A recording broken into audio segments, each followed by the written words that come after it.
All right. And we're actually live now. I can't hear you. My camera's going weird. I'm getting glitzes, and I don't know if it's you or me or all. I don't know. Oh, well, I can see you fine, and yeah, I can earlier, hear you now. I couldn't even, when I was trying to bring on our intros, I wasn't even able to bring on your intro at first. And I'm like, what the hell? And then by the time it came on, it overcut the other one. And it's like, what the, it's crazy. Anyway, welcome to the end of retrograde. You know, I heard this guy today say the end of it is the worst part. Like it gets worse as it goes on. And I'm like, Lord, it can't get much worse. Please don't let it get much worse. And do you know, I saw like at least 5 accidents yesterday, Don. Like the 10 was a catastrophe yesterday. I was trying to go pick up the kids after school, and on Chandler Boulevard from like 40th all the way down to maybe 46 or 40, about 46th Street was blocked off because of an accident. So then I came back and like, oh, I can get on the 10. It was closed for whatever happened going toward Wild Horse Pass. So then I was going to go around and get on the 202 and take it around, but it was all backed up because of the other traffic. Then they shut down traffic from Ray all the way to the 202. I had to go down Ray Road all the way around. It was a nightmare. And then when I got on the 202 where it splits to go the 2 different ways right here at our Tukey at Wild Horse Pass, there was 5 cars in a row, just boom, boom, boom. They had all rear-ended each other. We were coming from Deep Creek Lake into DC to get to the flight. And we came in the previous night, the night before, and then got a hotel room because it was going to be an early morning flight. And I'll be damned. We're driving along. Michael is asleep. He's just like, his head bobbing over there like this. And all of a sudden, people were braking because of this, that, and the other. And boom! And you hear this boom, and the whole back end of a car, and I look over in my mirror, and I realize, thank God it's not mine, but it's beside me, and it's the guy behind. And his whole front end kind of bent up. And Michael popped up. Is that us? I'm like, no, it's not us. And he stayed awake for the whole rest of the trip. If it was us, I think something else would have woke you up. Probably the car doing. Exactly, and the airbag's going off and whatever. Jeez, I'm telling you. But I had a freaky experience yesterday. I went downtown here in Phoenix and was driving down 7th Avenue, and I got close to downtown to tall buildings, and all of a sudden I hear this massive boom. And all this, and then when after the boom, the compression of the air in the car changed, and I realized, and then the glass started flying from behind, and the back window behind me on the driver's side blew out and started falling in, and it was like it cracked, it shattered, and it scared the crap out of me. And you still don't know what happened, like. Still do not know what happened. We looked, when we parked, we looked for a bullet or a rock or something that could tell us what happened. We looked to see if maybe something was lodged any place in the seats or whatever. But I'm telling you, I don't know what it was, and there was nobody around. There was no cars on the other side because no traffic was coming that way. It was 2 lanes that way, 2 lane our way. There was nobody on the road on the side. We had passed a little construction site a little bit before, but we were too far gone by then. I have no idea, and I was thinking to myself, I thought, that kind of noise with that kind of hit and breaking that glass, and I'm thinking if that was a gunshot, then I was blessed on that day because, again, if I had been any closer, and that would have been here because you could see where the impact was. And I'm thinking, and also it's interesting, Michael didn't go with me. One of his friends is very much into real estate and so forth, and we were going down to a foreclosure auction, and he wanted to go see what it's about. He was in the front seat. If Michael and he had gone both, one would have been in the back seat. Oh my God. So thank goodness one wasn't in the back seat. That is awesome. So it was a bit startling, but you know what? It's one of those things you're like, as I said, blessed and highly favored. That's all I can say. People can say it's a bad thing. I'm like blessed and highly favored. It could have been worse. It could have been a whole different situation. It wasn't. And like my shirt says, I do. You know that she is my and of favorite. course the bottom part there. This ain't my first rodeo. That's Joan Exactly. Crawford. I love Miss Joan Crawford. Yes, that scene in that movie is so strong too. They think she's just the grieving little widow, and she's like, I've been in Hollywood. I know what it's about. Oh my God. Well, listen, a whole bunch of people popped in. Hello, everybody. Sorry about that. Just been kind of rattling on over here about my situation. Hey, lovely Quinn. Nice to see you in. High Priestess Girl. Client Casey. Folks, don't forget, if you are on my YouTube channel, please do us the favor and pop over to Angie's YouTube channel. I don't want you logging out and going bye-bye. All I want you to do is go over to Angie's YouTube channel. I'm trying to find it right here. And do the QRC code. Click on that QRC code, which is now not showing. What the hell? I see it. I saw the QR. I see it. You can? Yes, See, my I can thing, see it. weird. My thing isn't showing. Anyway, click on that QRC code. I'm telling you, it's weird. Anyway, click on that QRC code. That'll bring you to Angie's YouTube channel. And make sure once you go, hit that subscribe button. All right? If you're on Angie's, then do me a kind favor and do the same for mine. Again, get that QRC code on your phone, on the camera. Click that button. It'll take you, but hit subscribe, please. Okay? We appreciate that so very, very much.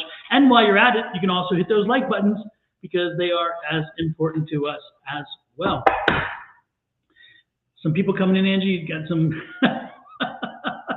I see the reaction is not very positive there. Listen, y'all, I am the Grim Reaper of love, and retrograde is making me like the fiery pits of hell on love. So please do not ask me about love.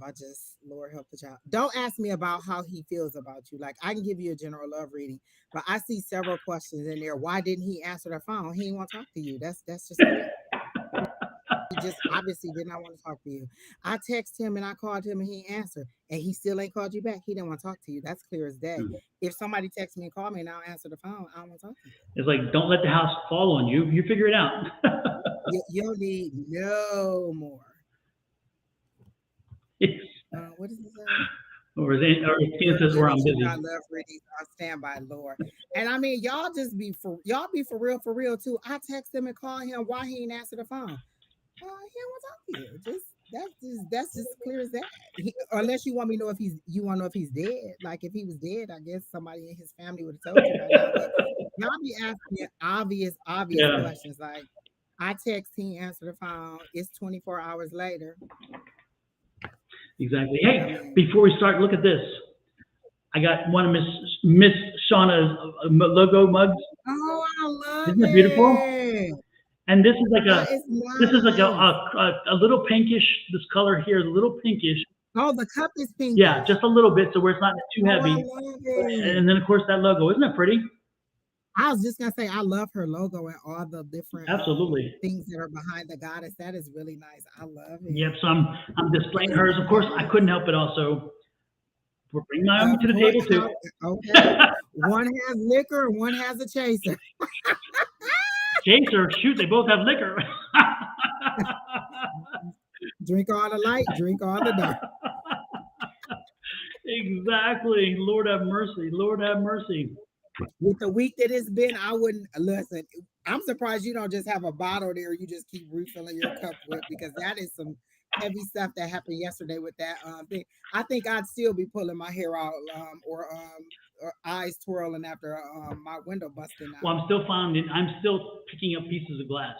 I mean, it's amazing how it gets in everything. It's like so you're thinking, God, I've got it all. No, there's always a little something else. It's crazy. So it is what it is. With that said, by the way, with that said, don't forget, folks, I am hell-bent in talking about affirmations. So I'm going to get out of the way early. Here it goes. This is it. I promise I won't beat you to death with them, but I believe in infinite abundance. My wants and needs are always met. Remember, say it once a day.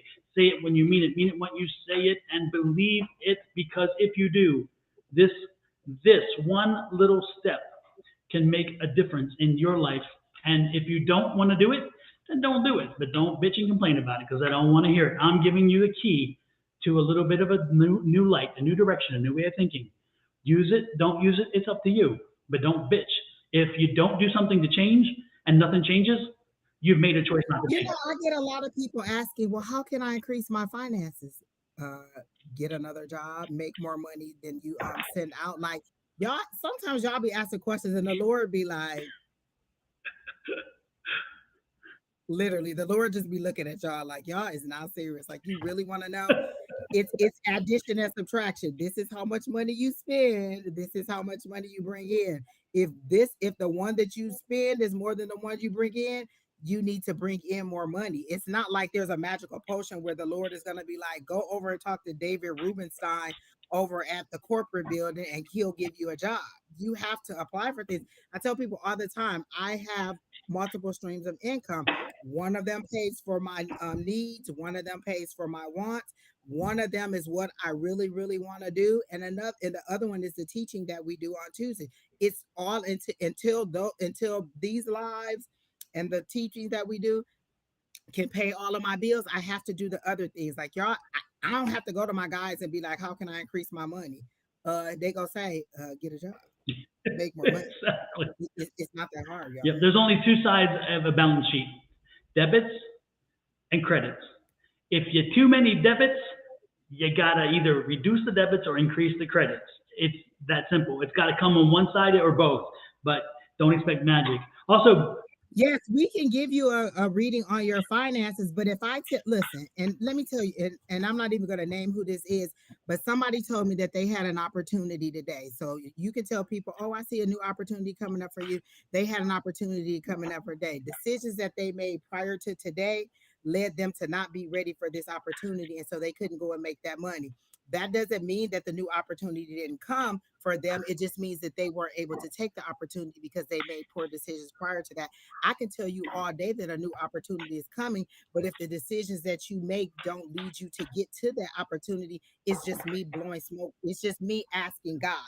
So again, I want you guys to understand when I get ready to do this live, I literally go to the higher power and prepare. I want to provide healing. I want to provide understanding.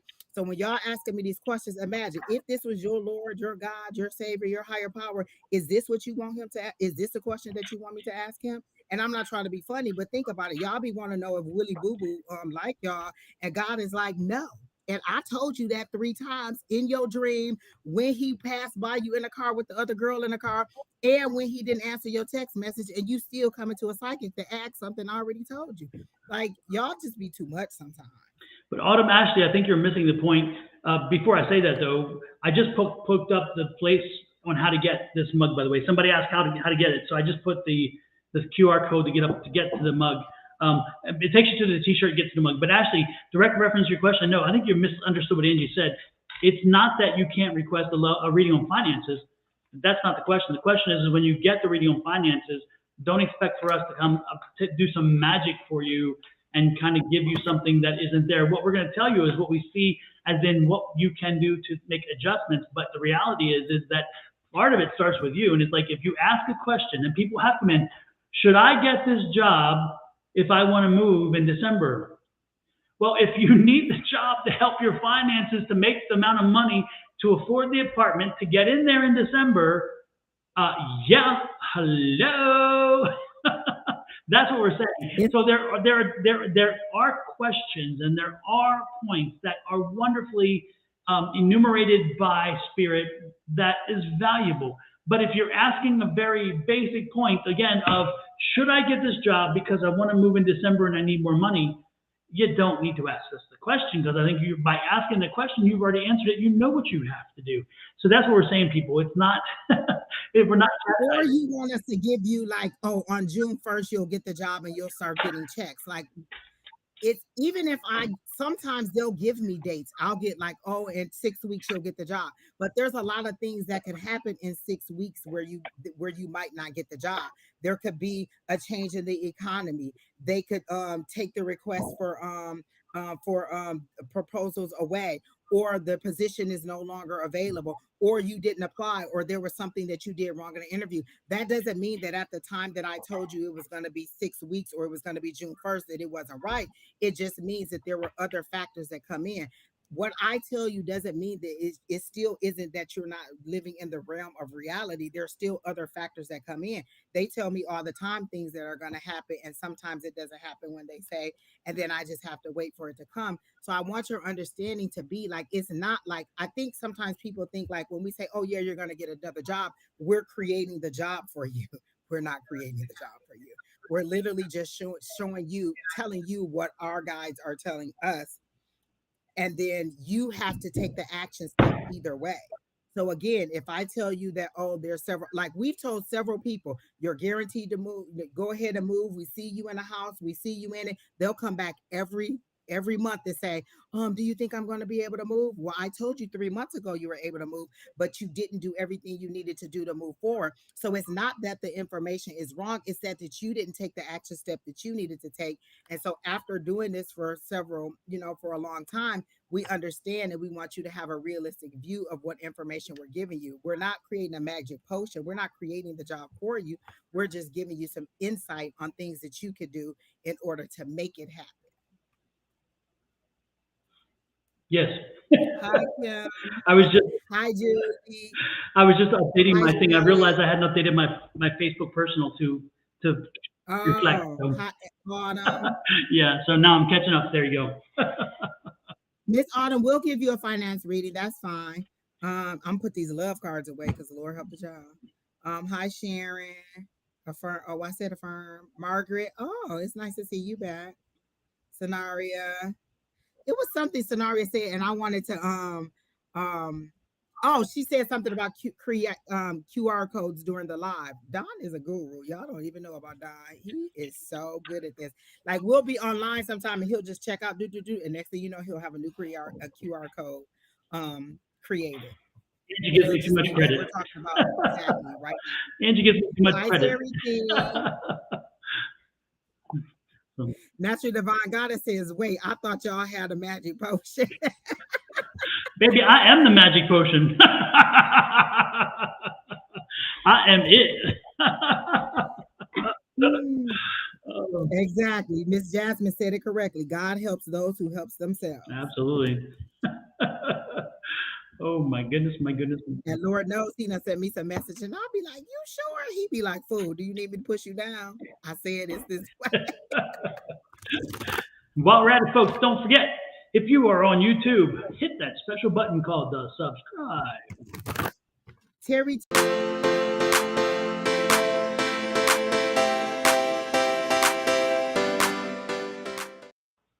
And if you're... Oh, he was talking about your daily download. Okay. And YouTube, if you're on YouTube, let's do this.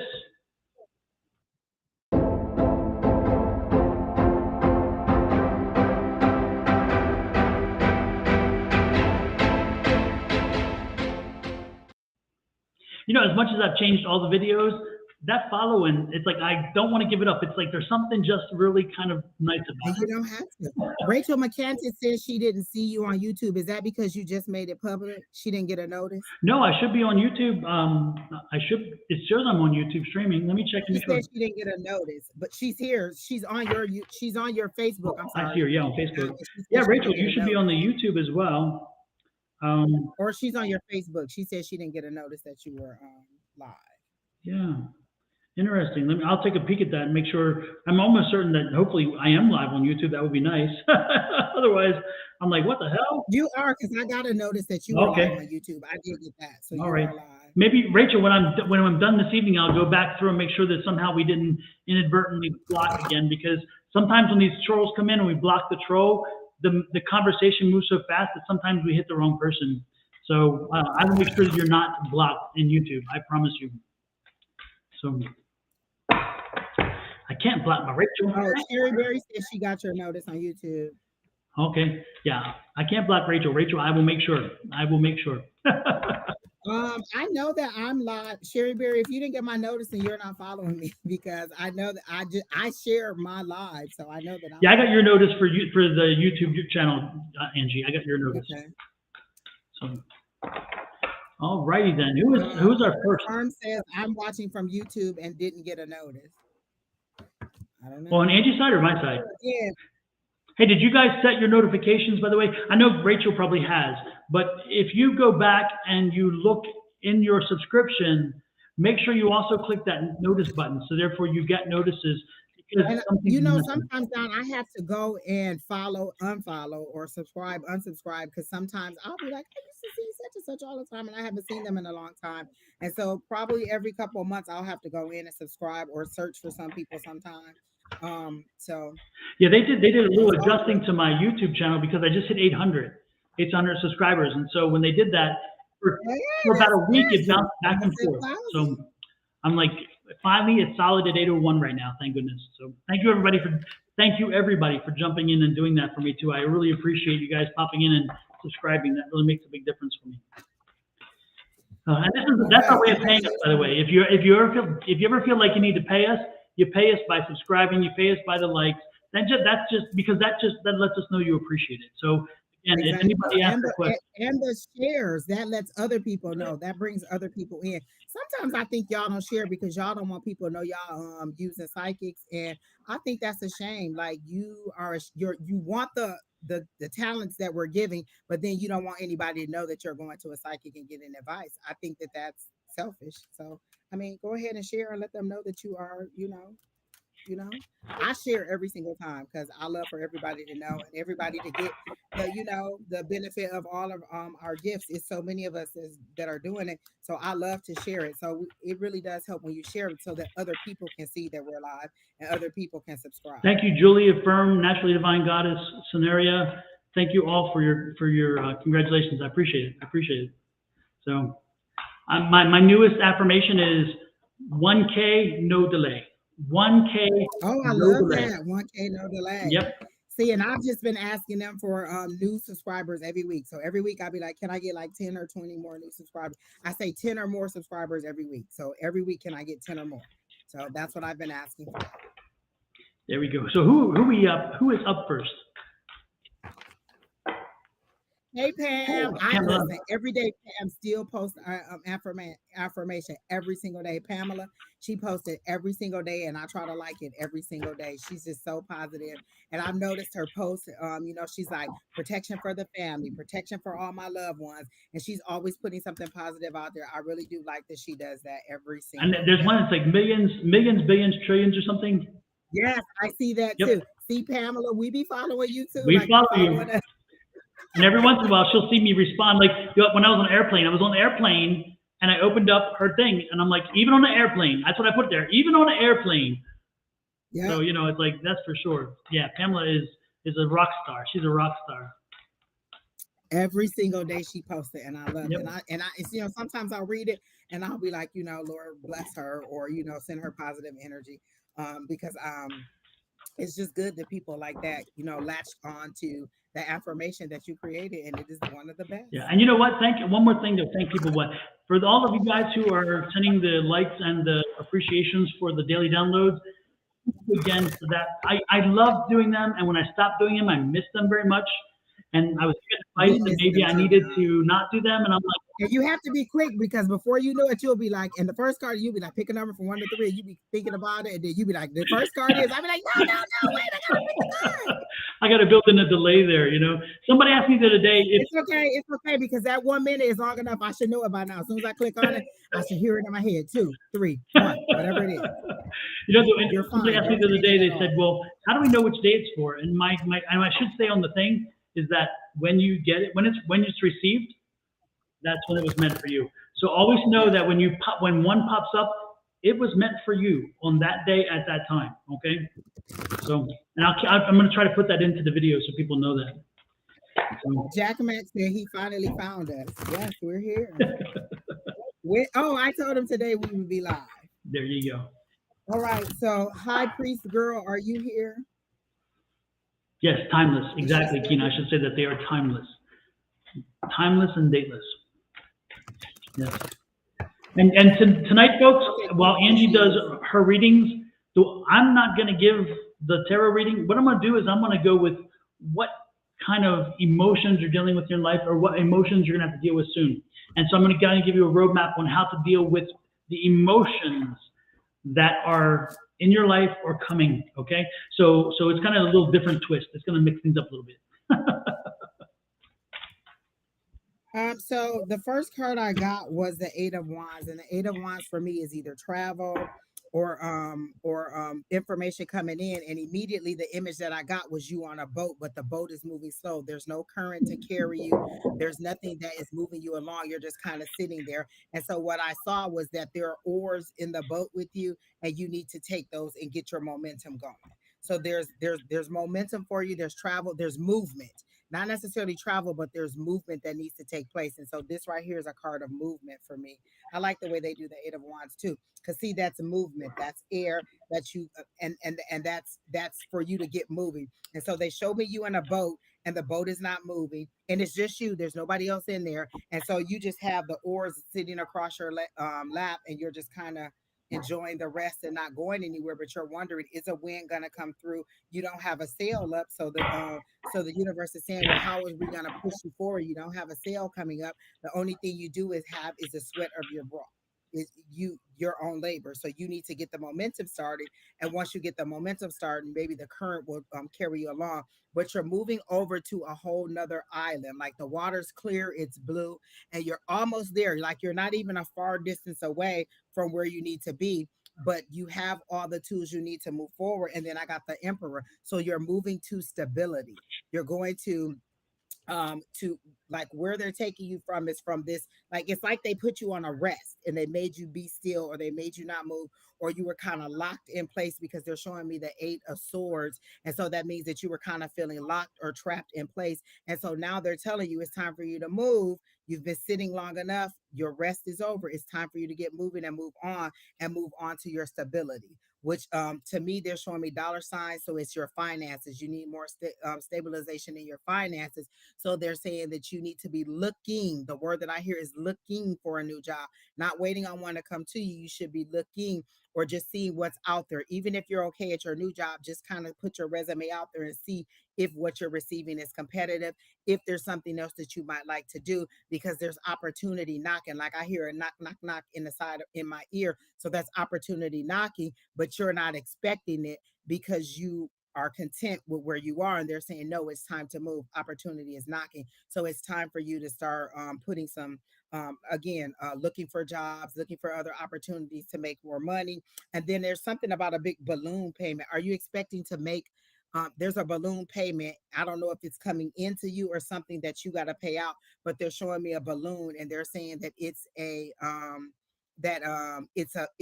it's a balloon payment. So I don't know if it's to you or you that you have to pay out, but that's coming up, and they're telling you to be prepared for it. So that's what I got for you, Miss High Priest girl.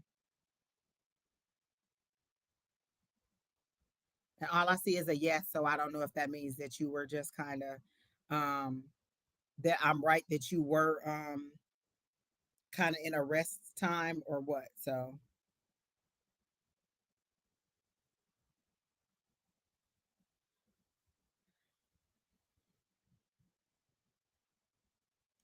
oh, Don said he's having internet issues. Oh, wait, I just heard you. Okay. Wait. Okay, now All I can right. hear you. Listen, you know that was me yesterday, Don. It kicked me right out of class, and every time, no matter what browser I use, no matter what device I use, it was like go to bed, and so I went to bed. Exactly.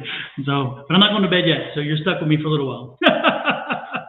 Okay, High Priest, that's right. So she said she was on a rest, and now they're saying it's time for you to get moving, but it's going to take it's going to take you moving yourself forward. Like Spirit doesn't want to force you to move forward. They want you to start your own momentum so that they can go ahead and carry you through and help you to move forward. But you have to show them that you're ready to move forward, is what I'm getting. All right. So that's all I have for her, Don. Okay, let me see what I have. Hopefully the internet will bless us with time. Let's see. High Priestess, right now, that should not be your focus. Who the person coming to you, who's coming toward you? No, that shouldn't be your focus. Your focus should be something else. Your focus should be on you, maybe some issues that you're dealing with, You should be looking at friends and the friendships that you have, making sure that if you, it seems like maybe you have kind of let them go to the wayside a bit. Maybe you haven't given your friends enough attention, or you haven't really had time building friendships and networks yet. And so I think that that is where your time should be spent right now, making sure that you're making that connection. Trust, trust, and knowing that if you make those developments through those networks, you may find what you're looking for. But most importantly, again, let's make sure that we get back to friendships. Make sure we work on those circles. Make sure we work on those connections, because that should be your focus right now. Your focus should not be necessarily on a relationship. I don't sense that that's where you need to be. I think you need to get back to you. And that makes sense, Don, because she was in the boat by herself, and that was the thing that they highlighted to me, is that it was just her in the boat, and she's had her rest. Now it's time for her to go ahead and get momentum and start moving forward. Exactly. There you go. That's that. Yep. Keena just posted the list for everybody to see. Okay. So all right. I'm sorry. Go no, ahead. no, that was my message for her right there. Oh. Yep. All right. So who's next, Keena?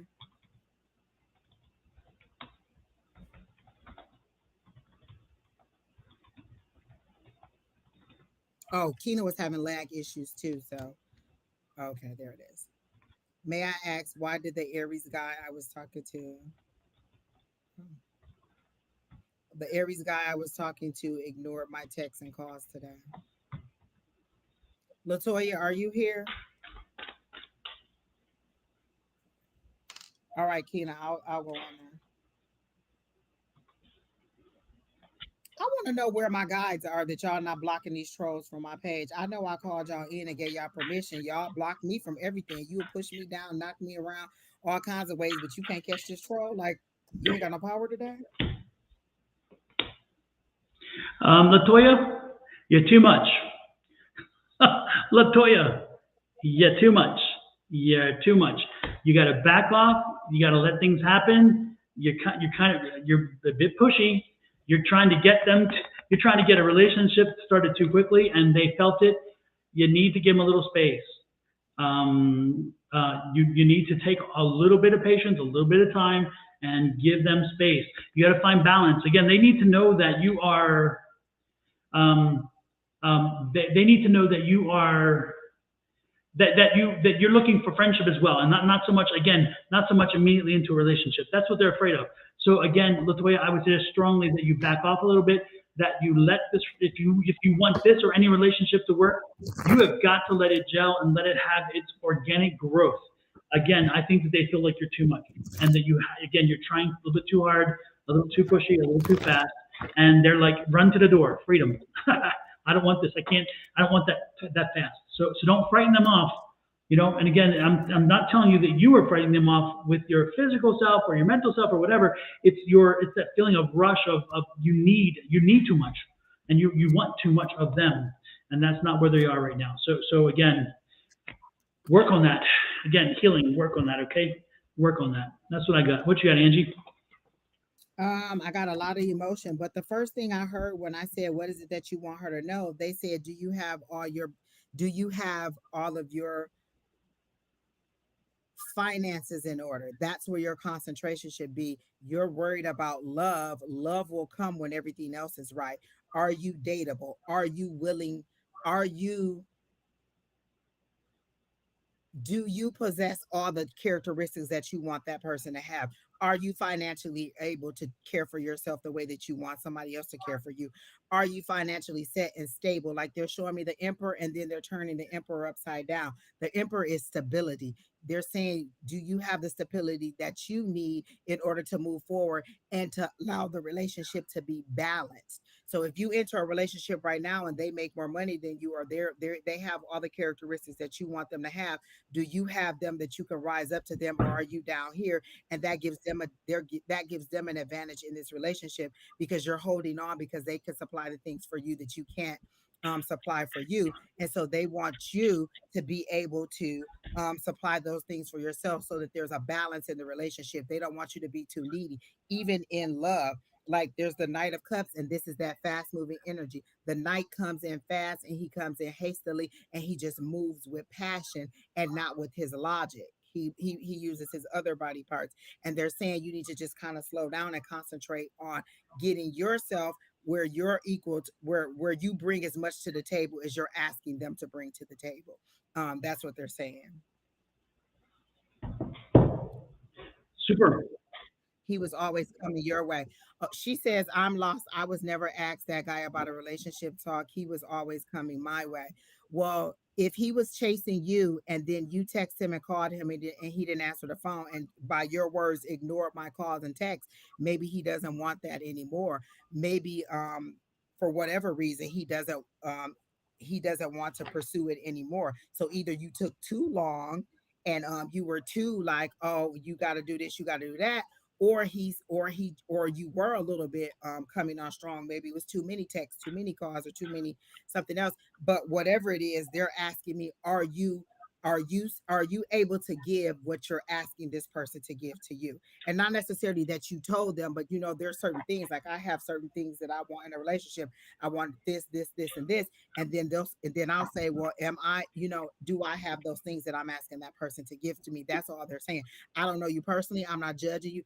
Any information that I'm getting, I am receiving from the higher power, and I'm just telling you how I see it and in the way that they're showing it to me. And so what they're showing to me is that you really need to be concentrating more on your finances than this person. Because if you didn't care that this person, like if this person was pursuing you so tough and then they all of a sudden stopped, and you didn't really care that they were pursuing you, then you wouldn't be here asking, why did he ignore my text and call? Why do you assume he ignored it? Why don't you think that he may be working or that he may be attending to family business? You said he ignored your text and calls. So does he normally answer your calls and he doesn't? That should be a red flag for you. If somebody ignores my text and calls and does not call me back and does not give me any explanation, that's a red flag for me that they don't want to talk to me or that they're too busy to talk to me. And so you decide going forward if that's what you want. Like if this is how it is now, it was hot and heavy, and then he doesn't want to, then maybe he just doesn't want to pursue it anymore. Okay, I have a bit of a bit of advice for her moving forward, because it definitely is, I think, an insecurity on hers that she needs to heal. It came through like a light, and y'all know I don't be going live or reading nobody.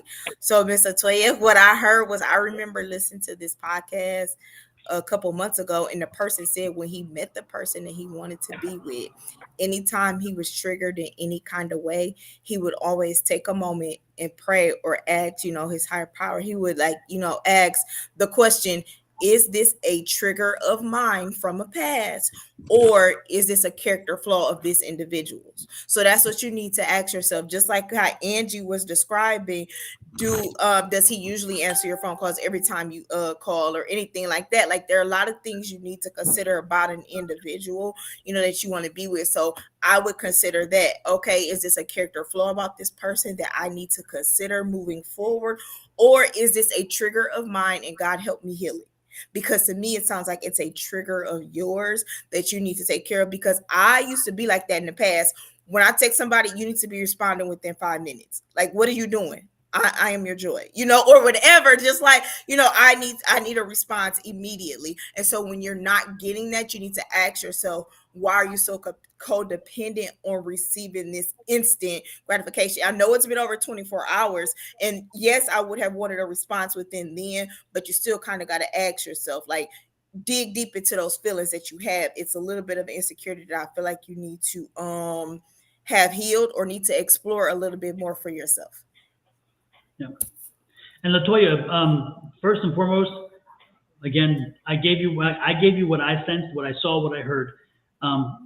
And to reiterate, when you said that it wasn't anything you ever asked, believe me, there are many cues that people pick up on that aren't verbal, that will also say very much what you think you are wanting to portray, or maybe even what you don't want to portray. But again, there are many ways in which we communicate. Verbal is only one, I promise you. So when I'm relaying to you what I saw, I'm telling you what Spirit was giving me. And what you may want to look at is, was there something else in the demeanor, the tone, the other things. Like, were you saying stuff like, I'm going on a trip with my girl. My girls want to go on these romantic trips. They want to take our partners. I was thinking that we could go to blah blah blah blah blah. Like sometimes your general conversation scares somebody to be like, "Whoa, we just met and she talking about romantic trips," or "Whoa, she talking about family reunions," or "Whoa, she's talking about going to this." And it doesn't mean that you asked this person. It's just that you brought it up and they're like, "Whoa." And I'm not saying that those are any things that you did, but those are kind of things that kind of give you a clue to be like, "What?" Like there was a person that I was texting with online, he was like, "Oh, what do you want to do this weekend?" And I was like, "Oh no, what kind of ideas?" He said, he named all these things that we could do, dinner, movies, blah blah blah, or he said, or something risque. And I said like skydiving, because look, at this point, I know you as well as I know the person who lived next door. I don't know them at all, so I don't know anything about you. So you saying something risque? I hope you mean skydiving, because what else could we be talking about at this point? So sometimes it's just the way that they respond to you or some of the things that are said that oh, this is some foolishness and this person is only looking for sex. I knew in that one comment that all he was looking for was a sexual relationship, and I shut it down. I said like skydiving, and he was like, well, what, no, or on whatever you want to do, you just let me know and we can make it happen. No, thank you. And so that's just let it go. And so sometimes you have to, it's the clues that we get from things that are said or not said that we think, oh, this is too much, this is not what I want to do. Okay. All right, Miss Latoya, I hope that helps. Hello, divinely guided. Nice to see you in. Hey, divinely guided. Hey, Miss Samantha. Who's next, Tina? I'm sure it's somebody who wants a love reading. Give me a love reading. Okay, yes. Again, I think the key theme for Latoya is this his character flaw, or is this me, being triggered by somebody like in the past not texting me back, or somebody ignoring my text and me putting up with it. And now I'm like, nope, let's shut this down. Either way, it's just something that you can evaluate and at your higher power. Like, is it me or is it them? All right. So who's new love? Tanisha, what time is it over there in Portugal? You're about 10 hours ahead, 11 hours? What is it? New love. Your name is new love. You're asking about new love, and then you're saying you're single.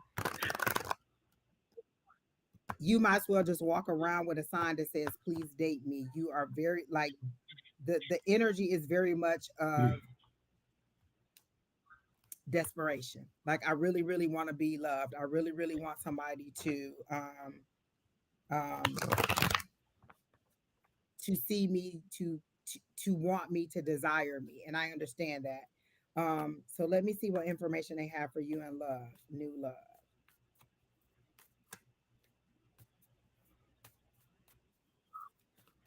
Okay. So, and this is literally what I heard. Well, Kina, I just went on there and it wouldn't let me, I can't even see the comment that the troll is making to go ahead and block that person. So I don't know who it is.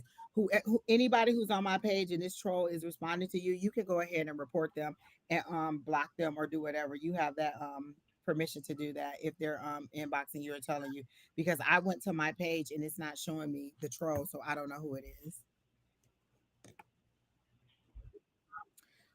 So what they showed me was water, a big giant tide coming in, and water for me is emotion, but this water is a bluish crystal color, so you can see it's not that you're murky. So I don't feel like you're in a relationship where you don't know what to do. There's the thing I heard is the bone. You'll see the bone with the tides recede. So what it is, it's the bones or the skeletons of your past relationships. They're still residing there. You haven't let them go. You haven't released them. The skeletons of your past relationships are there. Remember, this is Mercury retrograde. So not only do exes come back, but old feelings come back. Old issues that you haven't resolved come back, and they are literally showing me a sandy beach, and as the tide comes back, there's bones laying there, and it's just the skeleton of past relationships because you haven't fully let that go. And so you're not coming into a new relationship with this clean slate. You're still seeing you're still dealing with the residual effects of the past relationships. And so this is what I'll ask you. If you met you, would you be ready to date you? Are you dateable? do you have anything that you think that you need to deal with before you're a whole person to present to somebody else? Like if you had a friend who was going to hook somebody up with a date, do you think that you're ready to be that person that they will hook up for? Are you ready for all the things that go into a relationship?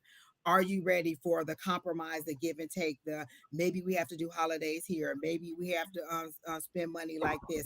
Are you ready for the whole give and take of the relationship? A lot of times we romanticize relationships in our head and we think, oh, well, it's going to be beautiful. It's going to be like Bridgerton. It's going to be like Twilight. It's going to be like all those old lovely movies that we saw. And in actuality, it's more like This Is Us. Like there's a whole bunch of stuff going on. There's a whole bunch of issues that we're dealing with. There's a whole bunch of pain and a whole bunch of sorrow in and in there's some moments of joy. And so are you really ready for the fullness of a relationship, or are you just lonely and wanting an itch scratched? Because you can get an itch scratched without going into a full relationship. So you have decided. So you're saying that you're healed. I'm going to believe that you're healed. But when they're showing me water and they're showing me emotion and they're saying that there are bones of your old relation, skeleton bones of your old relationship there, then maybe you and your higher power need to have a conversation, because you think you healed, but your higher power doesn't, because they're showing me the skeleton bones of your past relationship and residual things that you have not dealt with. So that's what I got for you, ma'am.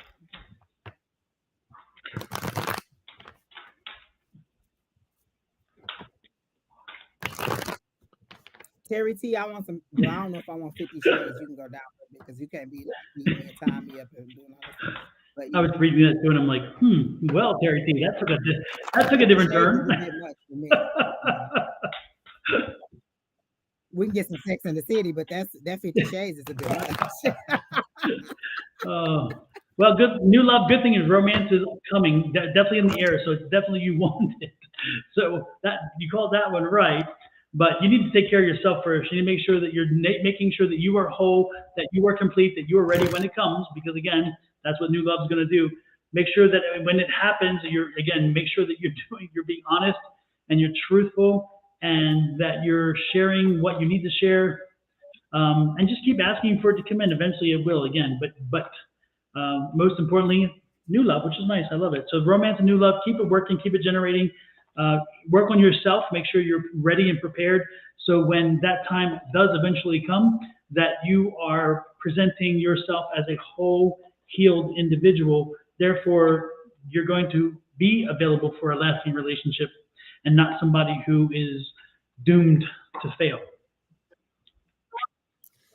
They also showed me Fabio when you were saying new romance. Like she wants that kind of story book, that romance book love.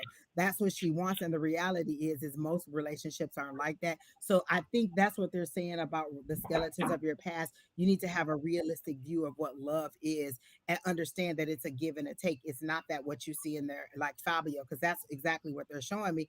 And also, have you put your desires out there? Like if I could wave a magic wand and make the person that you want, what would you want him to be? Tall, short, where you want him to work, you want him to be funny, you want to be in sports, you want to be athletic. What are the things that you want? What is your list of things that you want to check off, that when you meet this person, that's who it is? And I know you want to be open to all things, but you have to give the universe something to at least aspire to. Like, do you want him to be male? Do you want him to be female? Do you want him to be, a specific race or a specific ethnicity? What is it that you want this person to be in order to make you happy? Like, I really want somebody who's funny and somebody who loves spending time with family, because we have a big family. And as you can see, we do birthdays from January to June. And so we need somebody who likes to party. My previous people that I've dated were not so into family gatherings, and so they were not, they would be invited but then not show up, and then there's this kind of rift between, we're extending our invitation to you and you're not accepting it, and so then you don't want to go, but then you don't want me to go. And so I want somebody who's funny, somebody who likes to spend time with family, somebody who likes kids, somebody who is a leader and things like that. So you have to define what it is that you want that person to be. I have been trying to compromise and be open to it all. You can also try online dating. If nothing else, you'll get some entertainment out of it. Lots of entertainment. All right, Keena, who's next? Next. Happy birthday to you. Somebody said our video is on delay on YouTube and Twitch. I don't know what to tell y'all because I can't control Mercury retrograde, and I can't make the internet speed up any faster. There's nothing I could do. The best I could tell y'all is to exit and come back in, and then that'll speed it up. Or if not, then I don't know. Even the comments are coming in slow, so there's nothing we can do about that. I had internet issues yesterday. Don was having them just a few minutes ago. So Mercury retrograde is like, sit your ass down. So true, so true. Blue, this is what I got for you. Blue, let it go. You've been holding some grief, some anger, some frustration for somebody. Let it go, Blue Ocean. Let it go. Please do not hang on to this, whatever it is. It is healing for you. If you forgive, the forgiveness is you moving on, you healing, you moving on. Hello, Linda. Nice to see you. And again, please make sure that you, again, forgive, forget, let go, move on. Forgiveness is for you. And it's not going to be easy because, again, you were hurt. But again, this is part of your healing process. This is part of your healing, not their healing. I don't give a damn about them. This is about you. So if you want to really move on, if you want to heal yourself, it's time to let the old go. Let the mess, ugliness go, because it's renting space in your head, not theirs. They've moved on.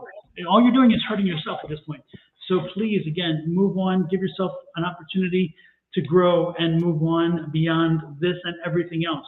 If you have to joke about it a little bit, joke about it. If you need to be playful with it, sure enough. But most importantly, surrender and release. Surrender all of the feelings, the emotions, the drama. Let it go. Release it. Stop carrying it. Because, at one point, if you're not careful, it may become a physical manifestation of this mental state that you're in, this psychological drama that you put yourself in. Okay? So, and it's going to have its impact on you. Okay? Please move on. Move on. That's what I got, Angie. These cards are just not acting right for me. I don't feel like this is her story. But what I heard was, what is it that you want? They said you keep asking for a general. You're not really like, what is it that you actually want from them? It's like you want the universe to tell you what to do. That you want the universe to say, you know what, Blue Ocean, be a teacher. And now that you be a teacher, I'm going to open up the school for you to go to school. I'm going to pay for your tuition for you to go to school. I'm going to help you with all your tests all along the way. And then we're going to make you a teacher, because that's what the universe wants you to be. They want to know, what do you want to be? What are you going to do in order to move your life forward? Like, what are your desires? And they're saying, trust that what you're asking for is capable or is able to happen. It's like you have all these wishes. They like show you as a little girl having all these wishes and desires, and your life didn't turn out exactly the way you wanted it to be. So you stop wishing and praying, or you stop dreaming, and you stop believing. And so now you're sitting on the bed as a little girl with your head down and not knowing what to do next, or not knowing how to dream anymore, because life has not been the fairy tale that you wanted it to be. And so what they're saying is, you still need to give us something to work with. What is it that you really, really want? Let me tell you a question that my guys never have to ask me. Angie, what you want? They like, we got it. We got it 5 times today. We know what you want. We know exactly what you want, lady. Sit down. You ain't got to tell us. We know you got a card here. You got a card there. You got a this and a that. So that's what they want to know. What is it that you want? What is your biggest dream?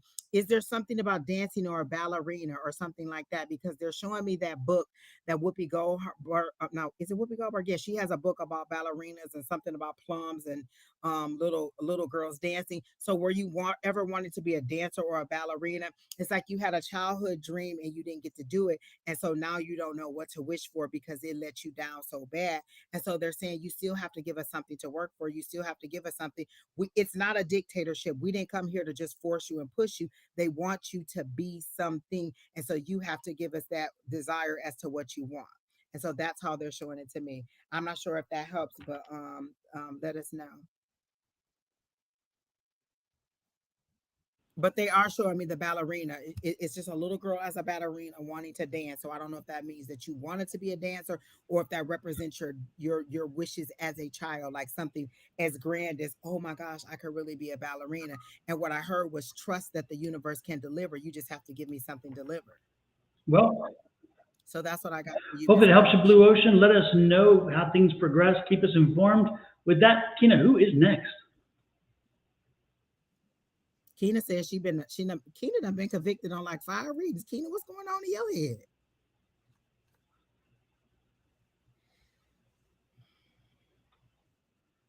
All right, Miss Jasmine, are you still here? I see she changed it. Wasn't she a financial reading? I don't even remember. But you know what song I heard first? Love Uh-oh. TKO. And the verse that I heard, I'm tired of being beat up by love.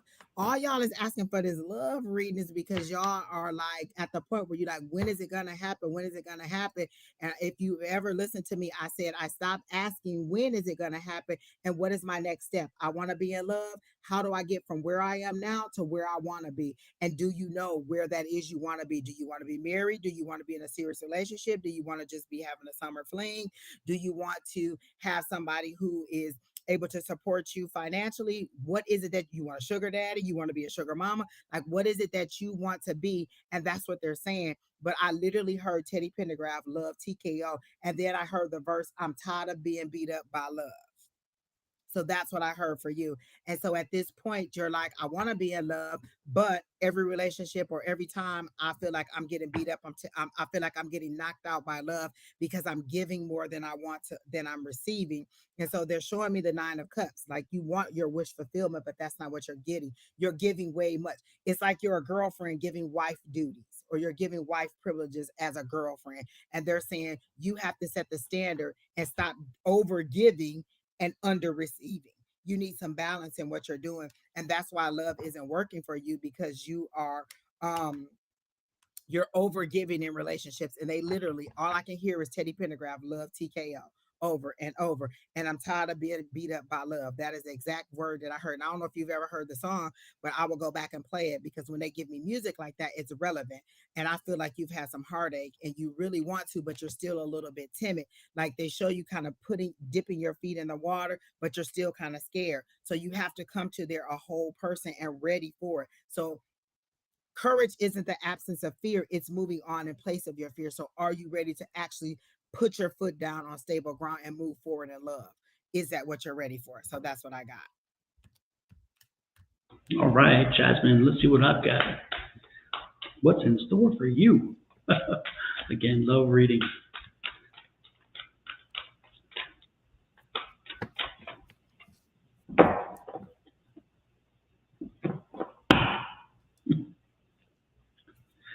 Oh, Lord have mercy. Jasmine, if you want to, again, how's this? Because the same damn card, forgiveness. You've got to forgive the relationships before you. You've got to let that baggage go when you're coming into a relationship. If you're looking for it, there's some forgiveness needed. Now, I don't know if you're in a relationship now and that relationship needs forgiveness, or something happened in there. If not, and there's a new one, then you need to let the other stuff go again, because forgiveness is really important right now for you as well.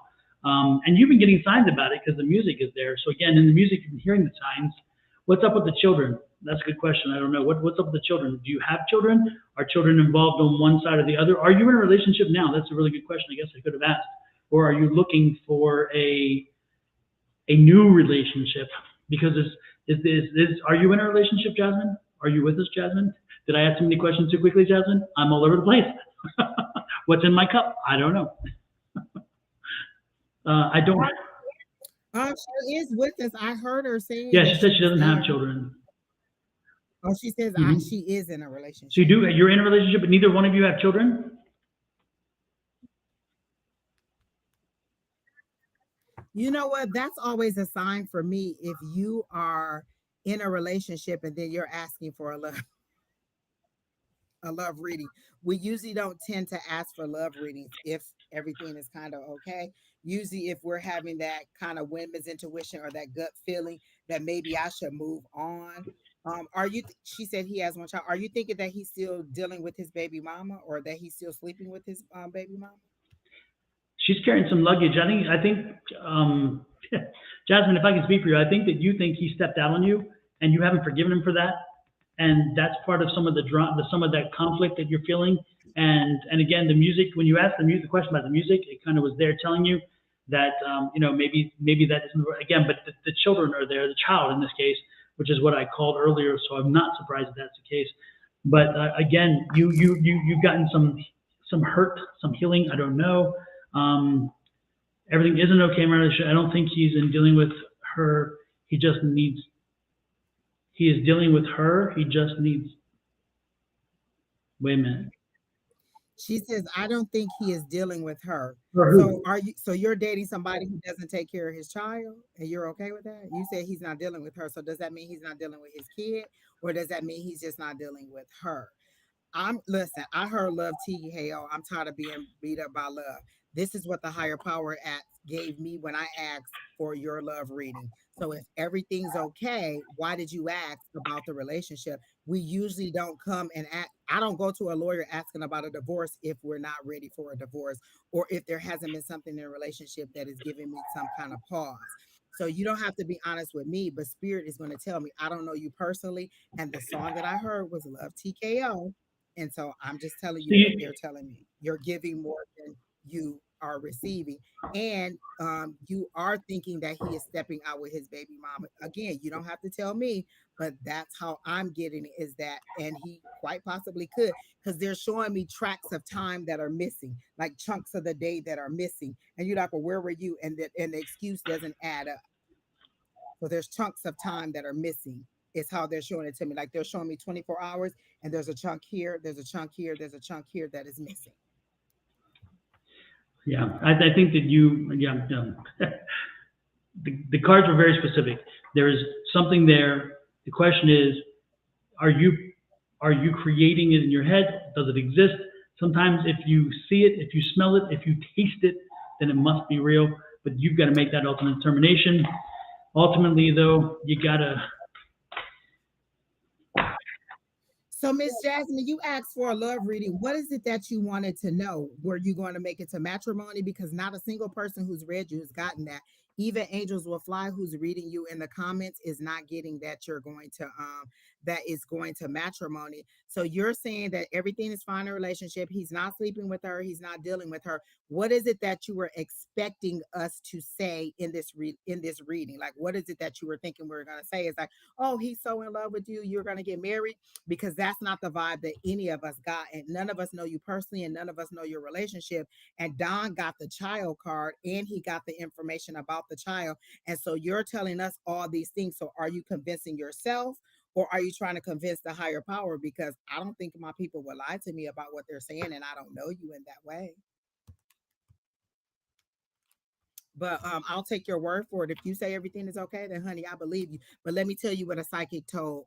Listen, a long, long time ago, before I started doing readings, I had a psychic reading, and she asked me point blank, period, was this person cheating on another person that I knew? And I was like, oh no, he would never do that. And as plain as day, he was cheating on her, and we found out less than maybe a month later. But we doubted, we didn't believe it at all. Oh no, he would never do that, he loves her, he's this, he's that. And lo and behold, exactly what she said. And she only asked the question, is there somebody else? And I was like, oh no, he would never do that to her. And oh yes, he would do that to her. And yes, he did do that to her. So I'm saying, if it came up by three different psychics in here, none of us got a loving feeling.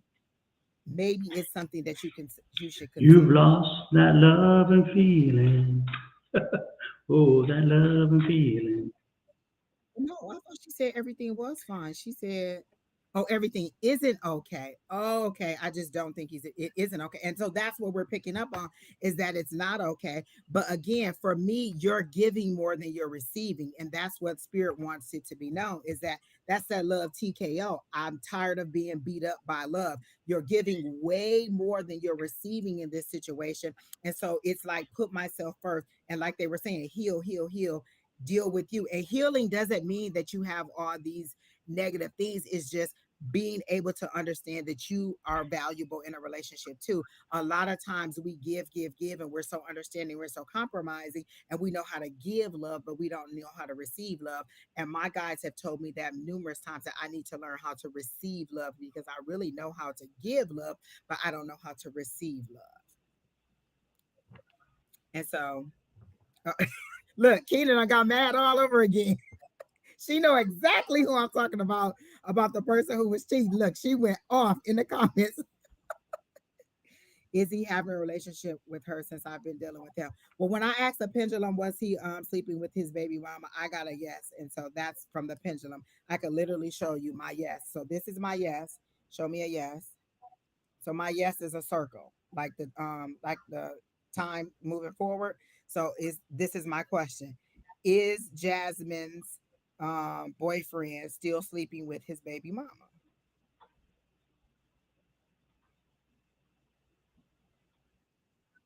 And then I let it go.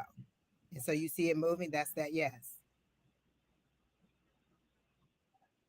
So that's what I got.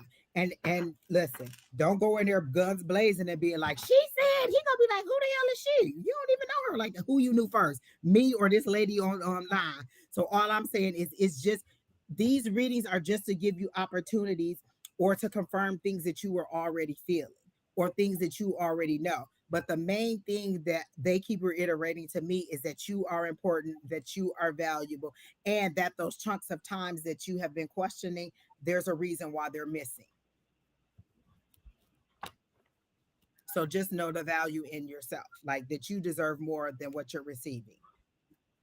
So that's what I got.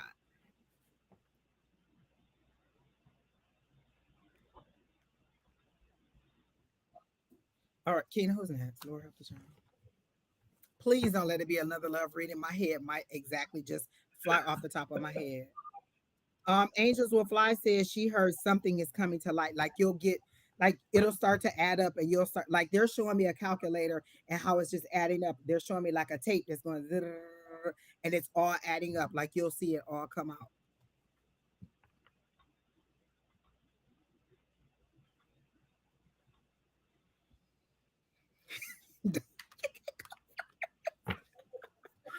The first thing I heard, Miss Margaret, if you're still here, is it's a journey, not a destination. You're not going to arrive at love and that be it. It's a journey. Even if you get to love, even if you meet somebody, it's still a journey. It's a continuous process of renewal and endings. You're never going to get to any place. There's a journey.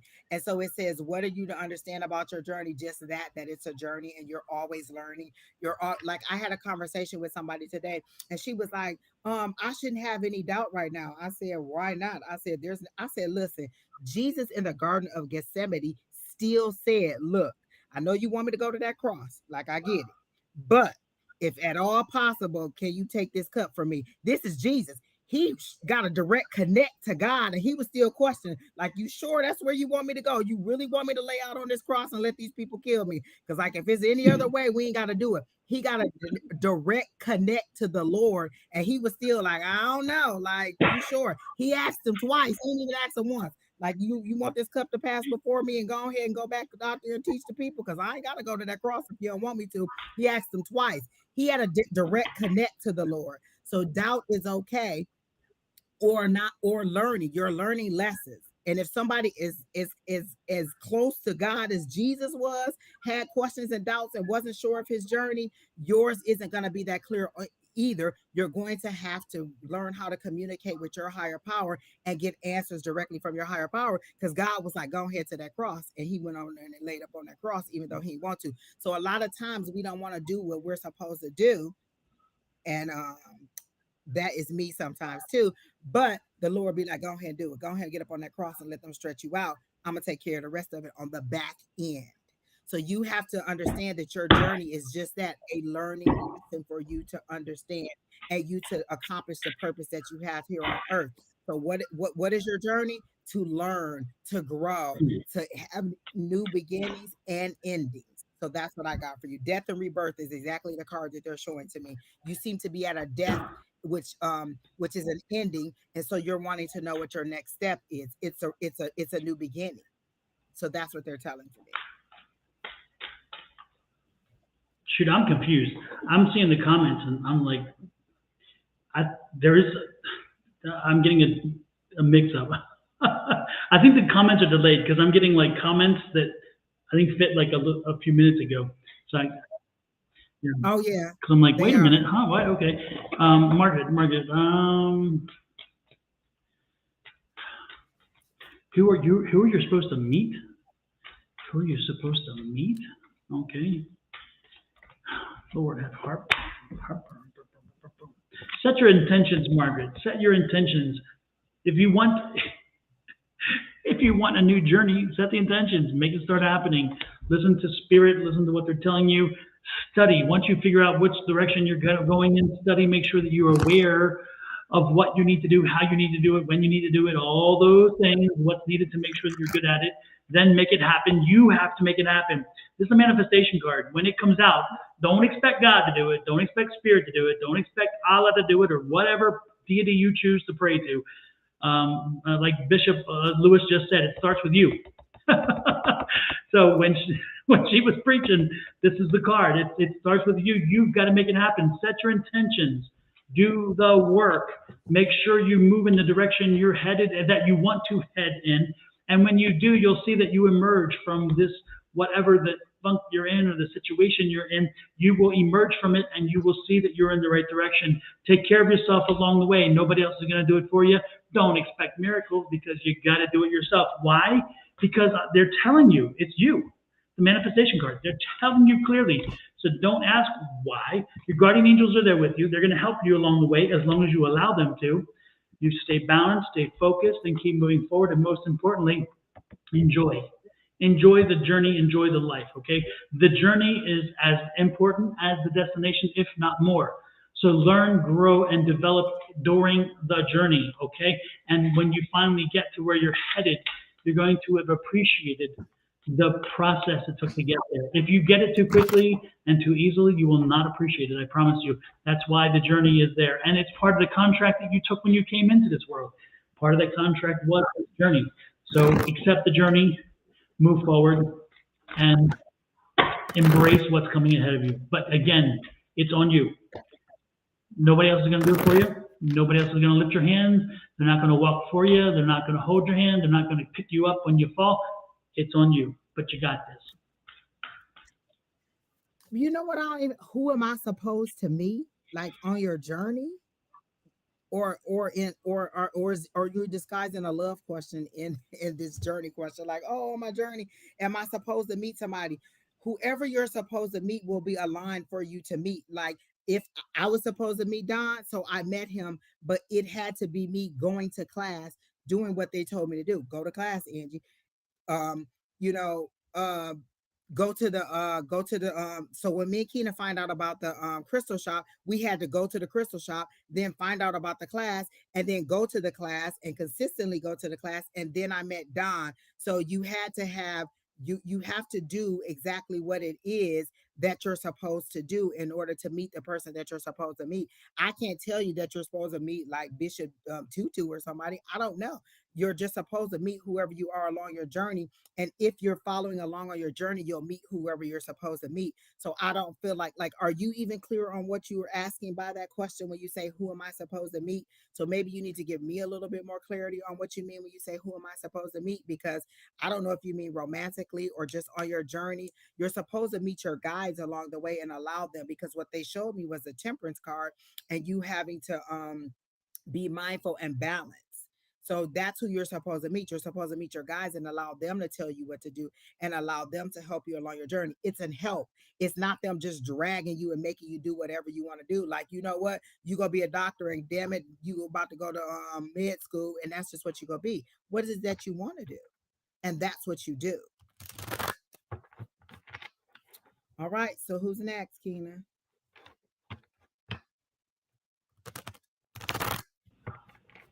It's Scenario.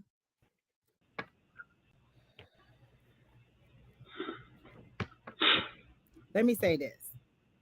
At the age that I am now and the age that my mama is now, she is who she is. I either accept her as she is and deal with her as much as I can, or not, or I just move on and don't deal with her. I can't tell you that your mom is going to change. Like, you guys are asking questions that you know in reality what the answer is to. You know human beings, you know human understanding. I can't look in the future and say, oh yeah, your mom is going to change. She's going to turn into Sister Teresa, and then next week you go be baking cookies together at the bazaar at the church. I can't tell you that. You know your mom. You've known her all your life. Has she changed thus far? Has anything been different? If the answer is yes, then it is a possibility that yes, it could be. And if she hasn't, then no, it's not. When my dad died, we weren't even calling him dad at the time. But in his death, I realized he was the best dad that he knew how to be under the circumstances that, or the way that he was raised. I couldn't fault him because he wasn't what I wanted him to be. I may have wanted a Huxtable, and what I got was iced tea. Okay? So you don't always get what you want, but you deal with them on the level that you are, on the level of that is necessary for you. Whatever it is that triggers you that your mom does, when that trigger happens, then you can move yourself on and go to something else. You don't have to be in this relationship. When I adopted my daughter, her mother was heavily into drugs. And every single time we went to go see her mom, she would just be so sad. And it would take a couple of days for her to recover. And she would just be like, I didn't even want to hug her because I was so afraid that I would break her. It would take a lot of time for her to decompose and to get herself back. I didn't stop her from seeing her mom, but we did have to have things in place in order to bring her back to her normal self-realization that it wasn't her mom choosing the drugs over her. It was an addiction that she was dealing with, and that she could just deal with her the best way that she could under the circumstances of the situation of the relationship. So I can't tell you that your mom is going to be emotionally safer one day if she hasn't been thus far. At this age, we're not changing. At this age that I am now, I'm probably not going to be any different than I am now. Listen, I've been arguing with my guide since I was a kid. I can remember arguing with whoever it was my imaginary friend at the time, and I'm still arguing with them now. So is it going to be any different? I mean, I'm the example, so probably. I'm just saying, like that's like you want us to say yes, she's going to one day just wake up and think that you're the princess in her life and that she should give you everything, and that's just not the case. We have to deal with them in reality on the best way that we can. And so if there's a trigger that your mom does and you've talked to her about it and it hasn't been changed, then you already know the answer. So that's what you can do. So that's what I got for Miss Sonoran. The only thing that I could add to that came to me is, again, as much as it may pain you and as much as it may frustrate you and as much as it may make you feel like this isn't fair because there's no equity here,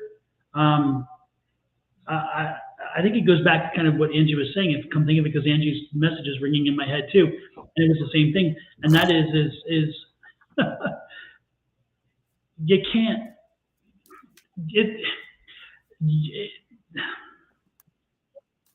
you can't make them be who you want them to be, just like you can't make your kids do what you want them to do. Yeah, you gotta make the determination. Can I live with or deal with this person as they are on short amounts of time or long amounts of time or just really quick telephone calls, and determine how that relationship will or will not work with you. You have to make the determination of how much and how little you want to do, how far you want to get in and get out, or if you want to go there at all.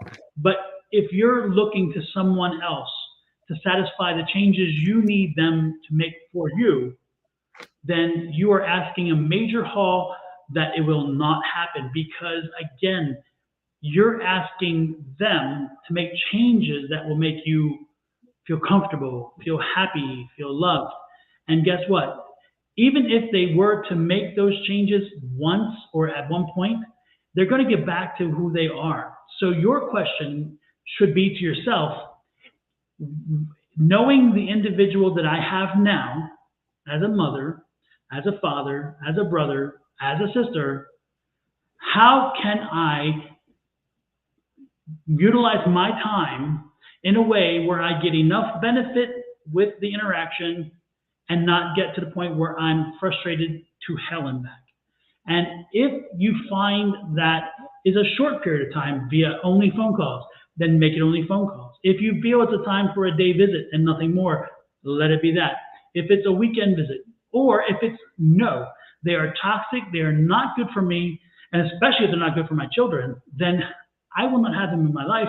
I don't care, because it is not about me in that situation, it's about my children. But if it is about me still and they're toxic and unhealthy for me, then I don't need them, because they bring more toxicity than happiness. And if that equation is failing, again, toxicity versus equals, again, go to the equation. Put on balance scale, however you want to do it. Toxicity, happiness. If the toxicity is too much and happiness isn't enough, then you have to make a determination that not in my life, not today, Satan. Bye-bye. So. And one other thing I want to say is, like, with my dad, when I graduated from college, I knew I wanted him to be there. I didn't speak. I put my ticket to the graduation in his mailbox and I left him a message. The ticket to my graduation is in the mailbox. If you want to come, you can come. And honestly, I don't even remember if he actually showed up to the graduation. I do know at the after party, he got into an argument with my uncle when they pulled out guns, and me and my other cousin, who was the same age, had to pull our dads apart and continue the celebration. So you deal with your family as they are, and you move it forward. So we pulled them apart, we settled down the situation. One went one way and one went the other way. I honestly don't even remember if he came to my graduation, but I remember I extended the invitation. I put the card in the mailbox. I put the thing in the mailbox, and then I told him that it was there. And so it was up to him to show up. And I honestly don't remember if he did. Like Keena always says, not she can't remember our dad ever saying that he loved us. We assume that he did because that's what parents are supposed to do. But do we really ever have that memory that that's what it was? My dad was a jokester, so I can't say that I can ever remember him saying that either. You want Dr. Huxtable, but that's not who you got. And you can't be mad at your parent for not being who you want them to be. You have to accept them the way that they are, because you may not be what they wanted you to be either. And they have to accept you as who you are. So understand that it's acceptance on both sides, and it's compromise on both sides, and dealing with each side the way that they come. You can't make them be who you want them to be, and you can't make emotionally safer. What does that mean? That she doesn't cuss at you, that she doesn't argue with you. Like, you emotionally safer for you may be, hey mom, how you doing? Oh, okay, this is how blah blah blah was. And as soon as she get into that, as soon as you understand that it's about to go left, okay mom, I'll call you back. I was just calling to check on you. Hang up the phone. That's emotional safety. That's you realizing your boundaries and being like, okay, this is about to trigger me. Let me shut it down. So you extend the relationship to the point where it's safe for you, and then you pull back when it goes beyond your boundaries. You create the safety. You can't make her create it. You create it, and then you move on. So that's what I got. Well, I wish you well, Sonaria. I hope that you find what combination of what works for you guys. And again, if you have to make an ultimate determination that nothing works, then that, of course, is also a choice. And you should not feel guilty with whatever choice you need to make, because again, when toxicity outweighs happiness, then you have no choice, in my opinion, because you cannot let toxicity into your life. And if you have children involved, you definitely cannot do that, because it's not fair to the children, no matter what, in my opinion. And that's not psychic Don. That's old man Don with a unique family. Next in line, Keena. And while Keena posts our next in line, I wanted to say this to Keena and to Angie, a special video for you two and everybody else out there for this weekend.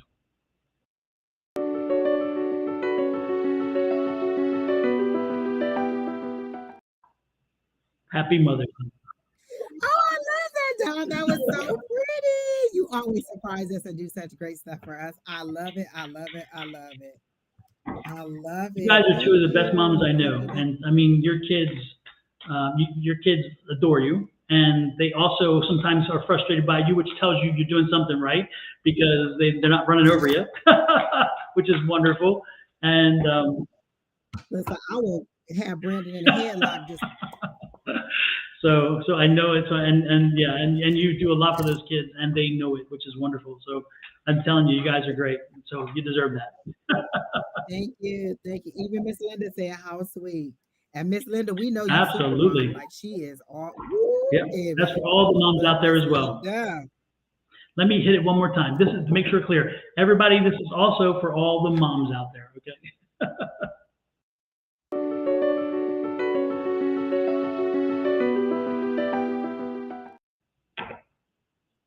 I love the way the flowers bloomed. Like they bloomed on it. Yeah. I like that. That was nice. I like that. Don, you are so good. I'm just too nice.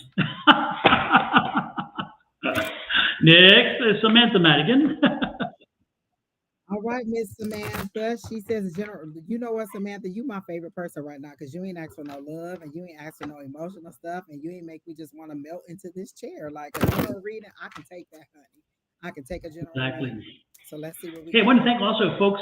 You guys have been wonderful. The logo stuff that I created has been doing quite well, and I appreciate that. I just love the logo so much, and so I'm glad you guys appreciate it as much. So thank you, and thank you. Um, And don't forget to hit those like, share, Miss subscribe, and Samantha. follows, folks, please. Exactly. Exactly. Listen, what Tina say, that is your that is your compensation for all that we're giving to you. All we're asking you to do is to like, share, and comment. At least a like, a comment. I don't even know what we need more. Whatever the algorithm needs, do all of them just to be safe. Like, share, comment, subscribe, so they know that you're serious about how you feel about us. And on each page, go to Don's page and subscribe. Come to my page and subscribe. Don is almost at 1,000, so we're gonna have to get Don to 1,000 ASAP. And I'm just trying to catch up with Don and get to like maybe 500. So come on and pull us on through there and get us to the next level. Even Shauna is very close to 1,000. So just go ahead and keep subscribing, keep sending people to us, and keep liking and 1K, no sharing. delay. 1K, no delay. Yes, I couldn't think of what your phrase Yep, was. that's my mantra. 1K, no delay. 1K play. I love it. I love it. I love it. Um, okay.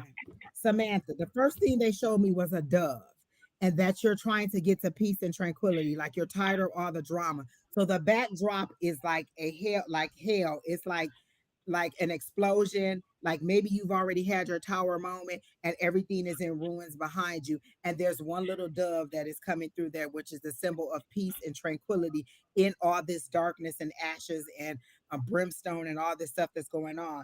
And so then I get the Four of Cups, and the Four of Cups is you refusing the drama from other people. People are bringing stuff to you and you're like, nope, I don't want it. I'm gonna go ahead and send that emotional stuff back to you. I'm trying to get to peace and tranquility. So what they're saying is they acknowledge your healing. You are trying to heal, Miss Samantha, and you are on the road to healing and recovery after such a traumatic up. It's either something tragic or something that was sudden and quickly that happened to you, and you're dealing with the aftermath of it, and you're like, you know what, I just want to move on to peace and tranquility. And they're acknowledging that, and they're saying that it is yours. Peace and tranquility is yours. I'm getting goosebumps on that. And so then they're showing me that through the ashes, little flowers are blooming. You're not the phoenix rising because you were never down. You just had to deal with something that was intense, that was an ending, and that was traumatic. So you were never down, so you don't need to rise, but the things around you are blooming. It's time for you to see all of the treasures that you have sown into, all the seeds that you are planting. And so I hear harvest time. There's a harvest song, Kina. I don't know what it is, but you know what I'm talking about by that one group, something theory or something like that. And it's the harvest song. That is a song that I want you to listen to, Miss Samantha. It is a inspirational song, or a song of faith and inspiration, but it's a harvest song, and it's about you ready to receive harvest. And so if Kina can find it, she'll go ahead and put it up in there. But it's called Harvest Song, I do believe, and it's by some group called Theory something. But in a minute, Kina will post it, and then you'll find it in the comments. And that's the song that I want you to listen to because it's your harvest. It says, and it's something about I'm expecting a miracle. And so you're expecting your miracle. And then all this burned up ash and things that I see, all this turmoil that I see behind you, there are flowers blooming. There's life coming through. It's like there was a volcano that burned everything up. And this is the molten lava, and everything is all ashes. And now out of that lava, which seems impossible, flowers are blooming. Your blooming is coming. So that's how they're showing it to me. Not harbor. No, it's called harvest. Like harvest, like when it's time to harvest the plants. Harvest. It's called the harvest song, and it's by something theory. Kino will find it and post it for me. Or you know what, I could do it now. Don, you can go ahead.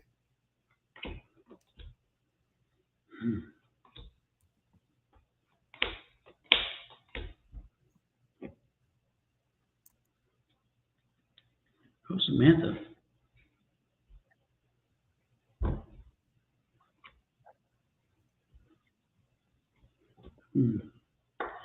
Samantha, I don't know if you've been in a good place recent.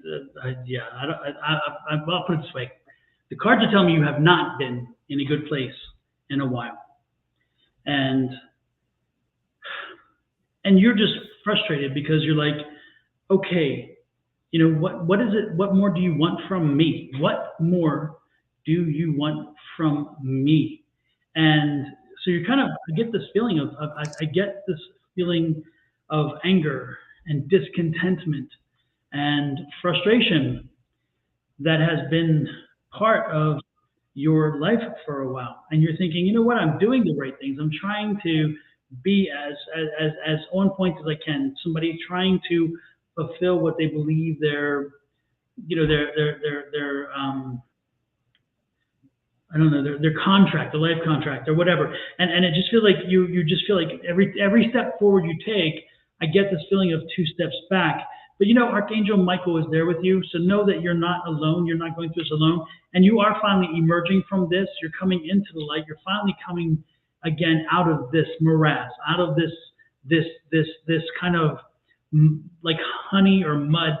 It's worse than mud. It's like honey. You're walking through and you can barely move, and it's like it's fighting you back, and it fights you as you move, and you have to work to get your legs up. And again, as you take two steps forward, something pushes you back. And again, you're coming through that finally. You're emerging from that mess. Okay, so know that that's happening, and there's going to be light coming to you, and you're going to be finding some peace that you've been wanting for so long. And you're like, damn, it's about time. Now it's interesting because part of what I saw is that you lost trust and faith that this was going to happen, that you were finally going to get through this. And know that you are indeed finally going to get through this. And out the other side, you're going to see a whole shift, and a lot of things are going to flow your way all of a sudden. And part of you is not going to know how to handle that. Part of you is not going to know how to take good things happening to you, because you're like, okay, I know when good things start happening, they're going to pull the rug out from underneath me. They're going to take it all back. They're going to mess it up. I'm telling you, that's not this time. This time, it's going to be abundance that comes and it stays. So a happy, healthy existence, a happy, healthy life, a happy, healthy kind of period of time for you. And this is a period of time that's going to be there for a while. It's coming right at you. So open up to it, embrace it, run with it. No, do not question it. Do not look back. Trust that it was meant for you. Trust that it was meant for you. Trust that it's going to last for a while, because it is. And again, it's the serenity you've been looking for. You're going to finally say, damn, about damn time. As Lizzo would say, about damn time. And again, the guardian angels are watching at you. Again, they're helping you through this. You're not alone. You have never been alone. You will not be alone. But you're going to be, very soon, you won't even need to feel like you need somebody around you, because again, the abundance is coming. So stay balanced. Keep moving forward. Good things are coming. Okay?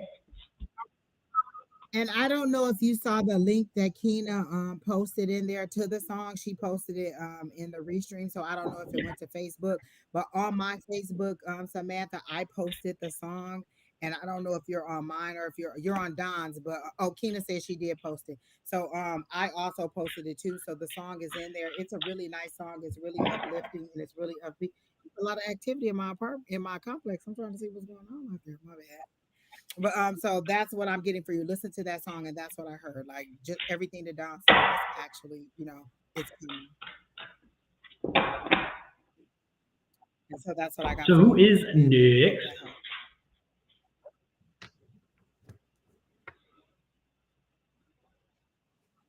Also, is anybody watching the game, the Lakers versus the Warriors? I just want the Lakers to go ahead and win and get the series over with.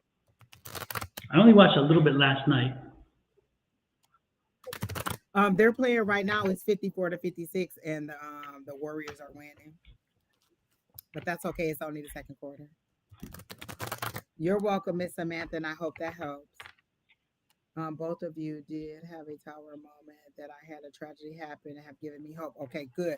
And that's what they're saying is now you're refusing to deal with the drama and you're ready to move forward. And that's that dove, and that's that things that are blossoming and coming your way, and stay on the path that you're on. You really are on a path of healing. And that's confirmed by that emerging card. I remember I showed you the emerging card. And the guardian angels are with you. So, yep. Air, Don. Yep. There. Exactly. So Miss Catalina says she is here and she wants a general reading. Um, I heard love is blooming. I know you didn't ask for a love word with this, and this is just oh my gosh. It says love is blossoming or blooming. And then I heard, isn't she lovely? Isn't that the song Stevie Wonder sings? Isn't she lovely? That's the song that I heard. Like somebody just adores you like that. And there's a gentleman who's holding your hand and just letting you twirl around in the air. So there is a love that is coming towards you.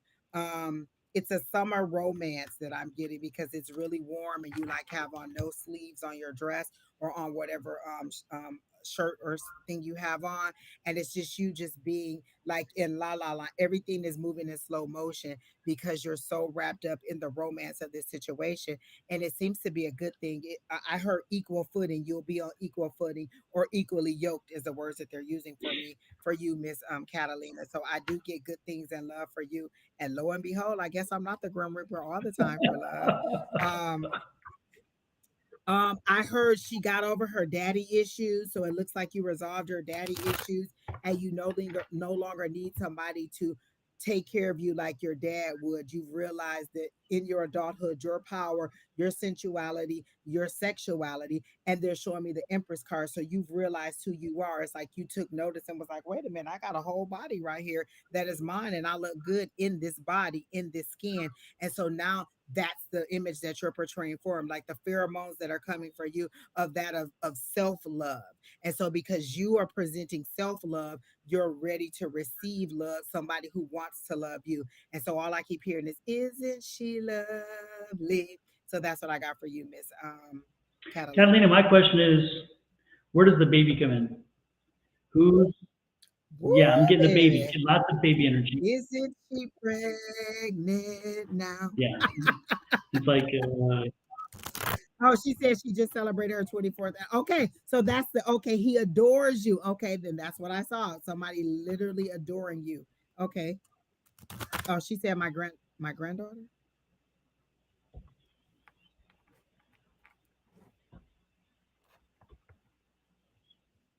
I just celebrated 24, my granddaughter.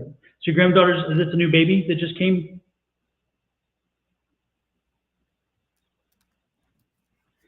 The delay kills me, kills me, kills me, kills me. Anyway, I get lots of good baby energy and lots of. I think the baby is bringing so many positive things to the family. The baby, just in being the baby, is bringing. Yes, she'll be one. Oh, Yeah, she'll be one. I'm not sure if it's that one. I'm thinking I'm getting no, I'm getting younger. I'm getting even younger baby energy. So I don't know if one's on the way or what. But there's another one's coming soon. I don't know. But I don't think it's this one. I don't think it's this one. There's another one coming, or be prepared for one that's in the planning process. I don't know which way it is. Something maybe in the incubator. I'm not sure, but I'm getting lots of new baby energy. So you may be a grandma yet again. Miss Catalina, did you and your husband just go through a rough patch or something and now you're getting back to love? Because they're really, really harping on the isn't she lovely and he adoring you and you guys dancing. It's like you got back to who you are and it feels like a new love. So I feel like you guys, like, if you've been together 24 years and it's a rough patch that you just got over, because they're really showing me like now you are realizing how great it could be. Like maybe you had a little period of time where there was a little bit of a rough patch and now you're back to the loving feeling and you're loving and it feels like something new. That's how they're showing it to me. So I'm not sure if that's what it is, but that's how I'm getting.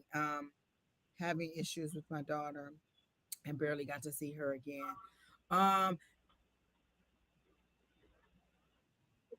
Does she have a very possessive child's father? Because I get that he's kind of the like it's like she wants to go and he's kind of pulling her arm and holding her back. So I don't know if that's what the issue is with the baby's father being controlling and just not allowing her to see you as much as she want to.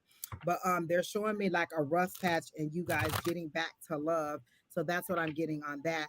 And then with you not being able to see the baby, I don't feel like it's your daughter. I think it's him, like holding her back.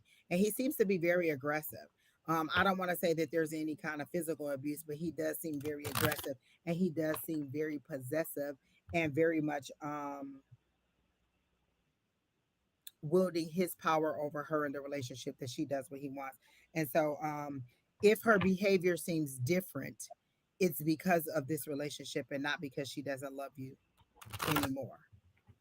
And so she's having to choose, and she's not necessarily making the right choice.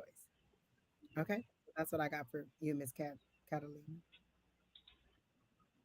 Okay, she says we think he is aggressive and controlling, and that's kind of how I see it.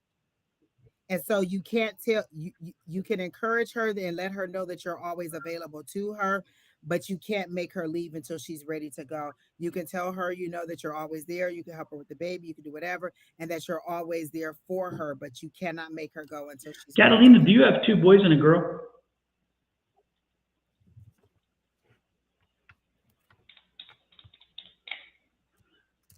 Or is it 2 girls and a boy? No, it's 2 boys and a girl. I don't know. I'm getting 2 girls and a boy, but I'm also getting 2 boys and a girl. Do you have 3 kids?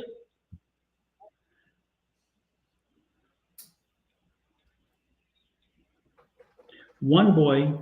Do you have 2 girls? Okay, And 2 okay. girls, yeah. But where does the I'm getting 2. Where does Frank and David come in? Is one of the boys Frank and David? Is your husband Frank and your son David? Where does Frank and David come in?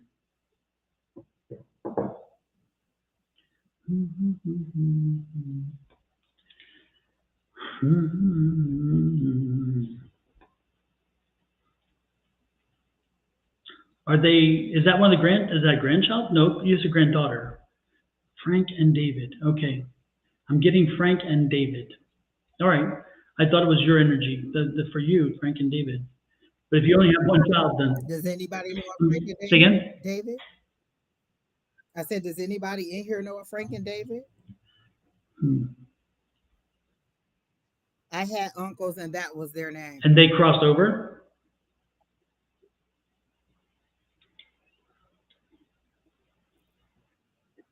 So when you said you're not sure that you knew that you had uncles named Frank and David? Okay. Yes. And has it been a year or 2? Because they're more recent, right? They haven't been. Did they pass really close together, time wise?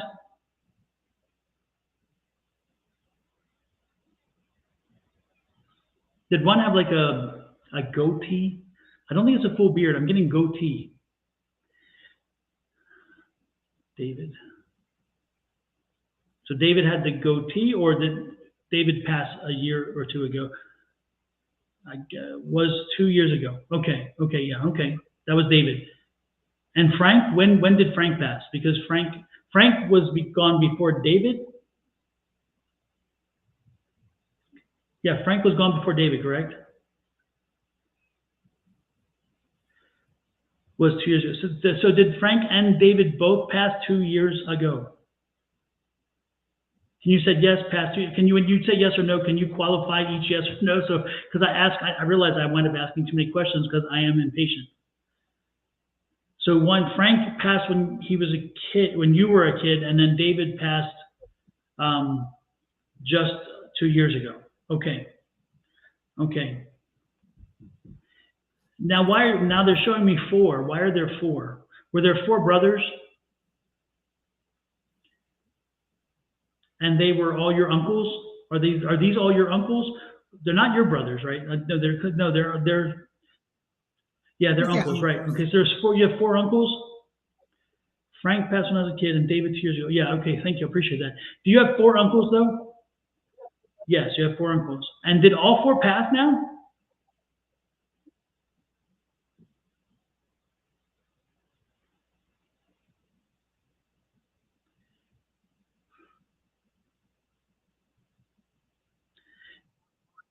Or was one of them her dad and his 3 brothers? I don't know.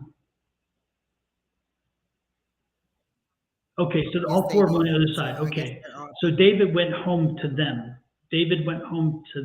Okay, they're together. They're all together. Yes. Okay, they're all together. Know that they're all together on the other side. But David was coming in, and then he was bringing Frank with him. I don't know why Frank specifically, but I don't know because did you know the other 2 very well? or was somehow Frank, even though you were young, Frank was more connected to you, or did the other two pass before Frank? And I'm asking 10 billion questions. Once again, I apologize. I do need to get it down to where I ask like one question and be patient, but I can't. Oh my God. Listen, when the spirits come in, they want to know. You got to get that, Yeah. real fast, because they'll disappear, and then you Especially with get me, your you know message. how it is. So you need to type faster, Catalina. Type faster. Exactly. Home rolls, home keys, home. Shorthand. Anyway, David came in. David came in, and I don't know why, but Frank was the first to pass, and then the other son. Okay. So Frank passed first, then the other two, then David. Okay, so David was the last. That's kind of the connection. That's why they brought the 4 in. Okay, I see. Okay, good. Well, just know that David's here. David wanted to come in. David came in. I'm not sure why he's here and why he brought Frank with him, but I just want to know that they are here, and they're with us tonight, which is weird because sometimes they have a message, sometimes they don't. These don't appear to have a message. They just appear to be here to be here. So if indeed a message strikes, I'll let you know. But they don't tend to have one tonight. They just tend to be here for you. So know that they're there for you. There you go. It's the best I can do. All right, Don, who's next? Tina had to Yep. go. And who was the, before we go, one more thing, and that was who had did somebody have the goatee? Again, I'm getting the goatee. Was that the first or the last? Because again, I'm not getting the beard, I'm getting a goatee. And thinner, he was a thinner person. Yeah, here in Arizona. No, I get the energy here in Arizona for sure. David was thin with the goatee. Okay, super. Because that's the one who was the prominent role here right now. All right, next in line. Thank you for sharing the energy. I appreciate it. Autumn Ashley. Or Ashley Autumn? Autumn Ashley, yeah. Can I have a reading in regards to finances? Oh, perfect. Ashley, are you still here? Or Autumn, are you still here? Damn, I'm so warm. These guys put out some serious heat. They're like their own private summer for me. You're welcome, Miss Catalina. Like, share, comment, subscribe. Things are going to be okay with your daughter. God is trying to get, listen, 1K. 1K, no delay. 1K, no delay. God's trying to get to 1K. I'm just trying to get to There you go. Catalina, go on to YouTube. If you don't have an account yet, go on to YouTube as we speak. And then click on Angie's thing, go to YouTube and sign up and go on YouTube. And then once you do, make sure you subscribe. And then you can. Yes, don't just go there. You have to click the subscribe button, because if you just go to the link, you've done nothing but visited the page. You have to click subscribe. And then once you've done that and set up an account, come back and click on this one, because this is mine. Get them both on there. 2 for the price of 1. What a deal. What a deal. Exact. 2 psychics for the price of 1? What? And maybe a little mediumship thrown in there from time to time. Oh my goodness.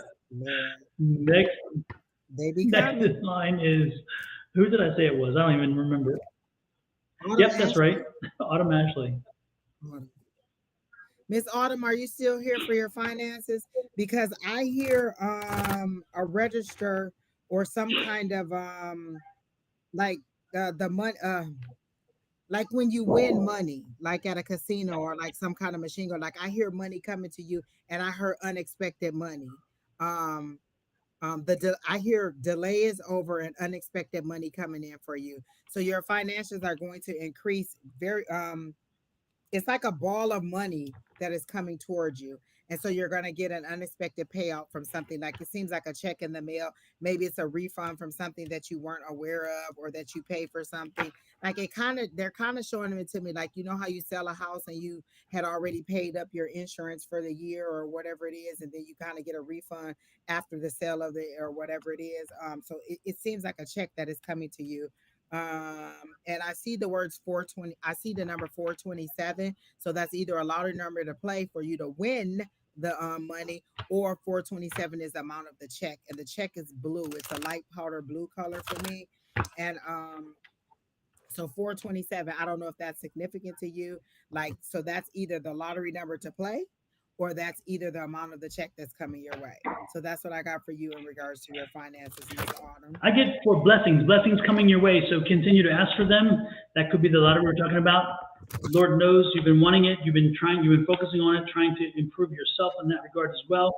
Again, make sure that if you get some financial benefit, share it with a friendship. Make sure that you spend it, spread it around a little bit. Give it to the people who are there with you, and don't be too tight with it if it's some serious abundance. Okay, and more importantly, feel free to set your number. It's funny you said that because the 4 of coins came up. Holding on too tight, that miserly thing. Yes, exactly. Don't hold on too tight. Exactly. When you give, it comes back. I can tell you, and usually tenfold. So there you go. And I got that 9 of Cups too. That's that wish fulfillment. That's that Yep. blessing you was talking about. So it's coming. But again, don't be too stingy with. Don't give it away freely. Just like, oh, I want to start. Right. I want to buy a bridge, and you like, oh, here's the money to buy a bridge. No, be mindful of how you're giving your money away, but also know that if you give, then you will receive. Like the money is flowing to you in like this. And so as it goes out, it comes in. But it's just be mindful and be grateful of the blessings Absolutely. that you're receiving. I don't even know she was I here. love She it. really wanted Abundance that. too. Love the abundance card. So again, good things coming your way. And I think that's it because again, I don't think she responded either. I think she's gone. Next in All that good reading. Next in line is Selma, KK, and Ramona in that order. Selma, Ramona, and KK, confirm you are here. Selma asked for us to change her question. Just a few comments ago, she was in there and she said, Angie, something about changing her question. Angie, can you please do a general reading from my guides rather than a love reading? There you go. Why? Because I'm the Grim Reaper of love. I won't kill your love life. But I'm not mad at you for changing. I'm not even gonna argue with you. If you say no love, then dang on it, I ain't doing Exactly. That. Who was it for, Selma? Autumn, right? Yes. Autumn was before Selma, yes. Oh, you're right. Oh, the timestamps, yes.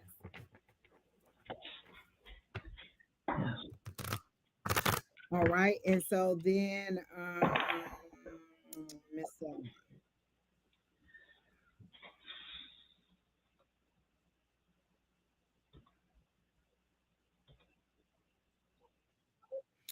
You've had some hard love situations too. That's why you asked about love, because that's all they're showing.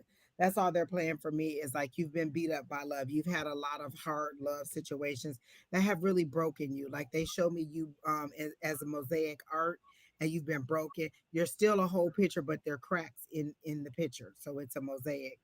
Different parts of you been put places, and you patched different parts of you, patched your heart, your head. You've had a lot of heartache and love, and you're ready to move forward in love, but they show you as an ice tray.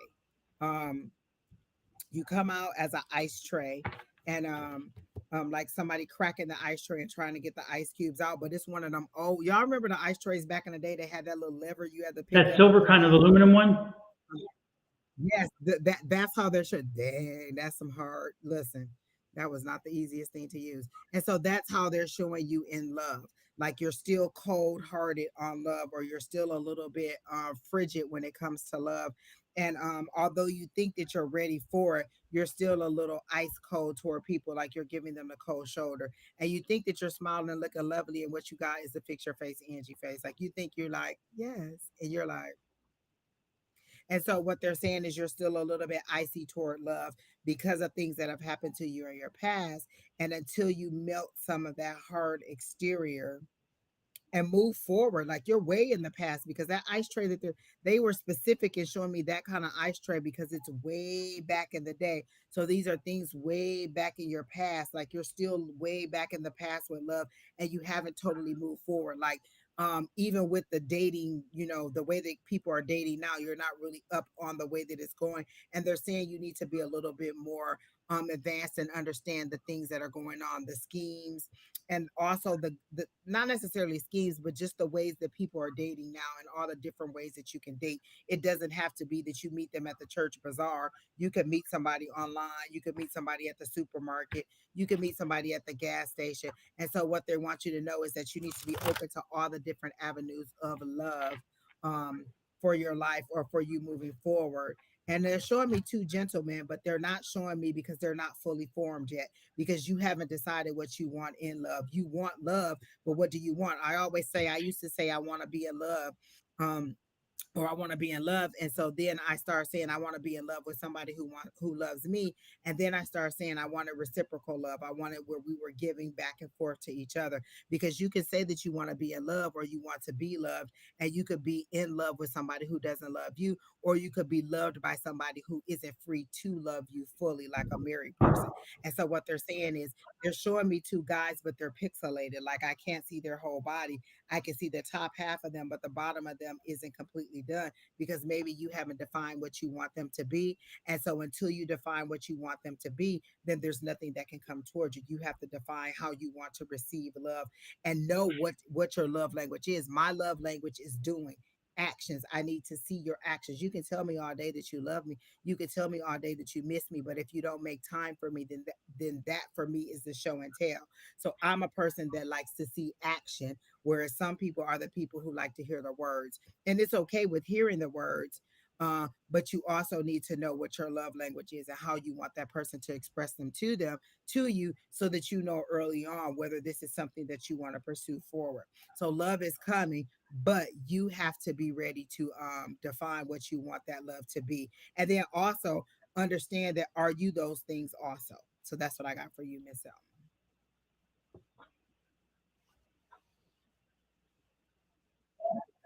And I get a timid energy from her. Hmm. Selma, Selma.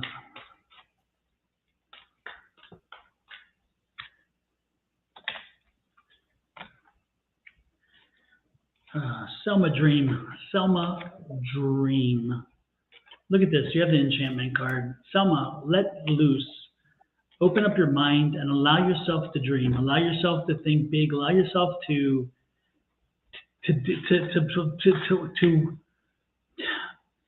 not only to dream, but to believe that wonderful things can come your way, wonderful things can happen to you. Selma, open up and allow yourself the opportunity to receive abundance, to receive love, compassion, all those things. I feel like this is, again, this is the enchantment card. Yeah, I don't think you value yourself enough.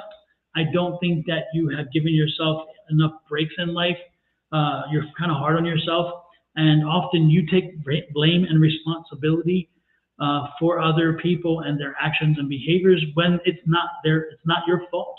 But you'll do that, and you do that because I think part of you has an issue with your own self acceptance. There's some parts about you that you don't value or you don't find valuable to others. That's not true.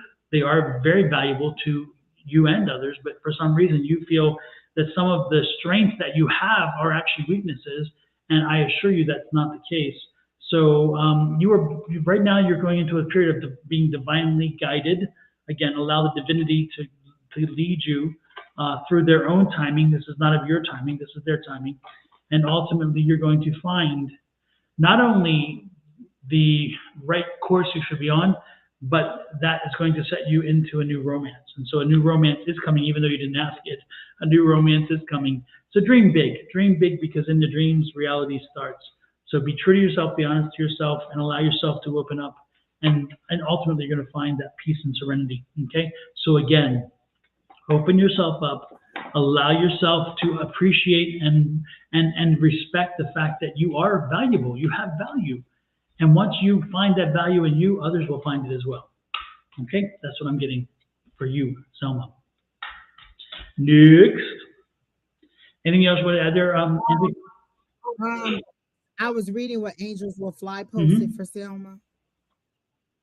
And she says, Angie is reading my card. Selma is frustrated for sure because they have the idea of how they want to present themselves, but they haven't reached it because they haven't healed yet. take the steps to um take the step out of yourself and see the situation as it truly is. And that's what it is. Like there are pieces of you, like you're still broken, but you're still a whole. Like we can still see who you are, we can still see the pieces of you and the picture and the portrait of what you're supposed to be. So it's just you continuing to heal and then deciding what you want love to look like for going forward. All right, Miss Selma, I hope that helps. So next, Your heart is ice cold because they showed it to me and they showed me an ancient ice tray too. yep, take that, bring that warmth and And just think about that. If somebody whose heart is as cold as yours approached you, would that be the kind of love that you want? Would you want somebody to love you in that way? You have to be open to give what you're receiving. But once you put out there that you're healed and that you're ready to move forward, that's what you'll attract. You're going to attract people who are cold-hearted or who your energy is going to attract what you're putting out there. So if you're putting out there that's what you're going to attract that. yep. So next in line, hopefully some of that you can learn and grow from that. Great advice. Great advice. Next in line is KK. Miss Selma, there's all kind of meditations that you can listen to for that negative self-talk that tells you that you're wonderful, that you're fabulous. I have a whole playlist of nothing but affirmations that I listen to when I go to bed, and it's just people saying, you're amazing, you're a lottery winner, you're fantastic, you're a writer. So you can find all kind of meditations online that you can listen to before you go to sleep to give you that positive self thing. And when you wake up, you've been absorbing all of that positive energy, and then just simply when you wake up in the morning, say, you know what, this is a great day. And then say our affirmation: I believe in infinite abundance and all my wants and needs are met. Like I command the day to be a great day. Every morning when I wake up, today's a great day. And even if it's not, or in there are periods of time where it's not, overall it's usually a pretty good day. And so you just wake up with the intention that it's going to be a good day, and that the things that happen throughout the day are not going to get you off course. If at the end of the day you were positive mentally all day, and at the end of the day they said if you have all positive thoughts, or you stayed on track mentally with thinking highly of yourself, I give you $1,000. Would you let anything that happened throughout the day keep you from getting to that $1,000? You would continue to try to get to it. You could continue to start to stay in that positive mindset. So think of it, at the end of the day, I can continue to stay in that positive mindset, and my reward is just a better vision of myself and how I see myself. It may not be $1,000, but it could be just another positive self image. So all day, think of yourself in a great light. And if nothing else, just sometimes I have to use our affirmation as a mantra, and you'll just hear me say over and over and over again: I believe in infinite abundance, and all my wants and needs are met. All of them, not just financially, not just romantically, not just spiritually, not just mentally. All of them are met. My wants and needs are met. I add the word all in there. All my wants and needs are met. So that means that there's no area of my life where it's not. And so you go ahead and customize it to yourself or leave it exactly where it is. I believe in infinite abundance. My wants and needs are met. And so if you have that negative self thought, replace it with this right here. Say it this instead. Instead of saying, oh my God, I'm so stupid. How did I not see that? Oh my gosh, I'm so ugly. I need to lose 20 pounds. Say this: I believe in infinite abundance. My wants and needs are met. And it doesn't matter what the negative thought is, just replace it with this over and over and over again until it actually seeps in and it changes your thought process. And then you actually do see yourself beautiful, or you actually do see yourself as a positive person. So that's what I got for you, Miss Selma. Who's next? I was gonna say, who's next, King? Next is KK, right? K. Oh yeah, we had her up. Yes, KK.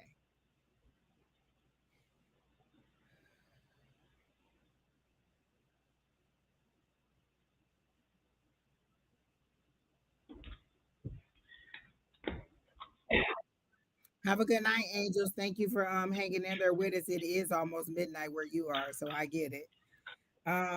The list is closed for the night, Miss Tanisha. I'm sorry. You can come back tomorrow, and Don and Shauna will be live in the morning. But right now, the list is closed. We've been on over 2 hours, and We just have a couple more people on the list, and I have to go pick up my son from work in 30 minutes. So I do apologize. But if you subscribe to both me and to Don will be back on in the morning with Miss Shauna, and then you can go ahead and get a reading from him in the morning. And then I will be back on again Sunday with Sherry Berry, and then Miss Lavita will also be back because she said that she wanted to join us again. So I will be back again on Sunday at 3 o'clock. Okay. KK, are you here? Because if you're not, I don't even want to take this. And if you are not, if you're somebody who have not seen Lavita yet and watched her work, you will definitely want to join Angie and Sherry with Lavita, because again, not only we get great readers with Angie and Sherry, but with a third reader, it's like, wow, I'm talking, you hit the home run. And Lavita is good. I love Miss Lavita. Like I said, Miss Lavita does Reiki too. And she also does the lie detector stuff. And she's the first person that gave me Reiki, that gave me a vision, like a for real vision and a message. So she's very good. 3 p.m. AZ time. Yes, Crystal, thank you for putting that. 3 p.m. Pacific Standard Time for me on Sunday. And then tomorrow for Don, it's 10, is it 10 West Coast, 10 East Coast, 7 West Coast.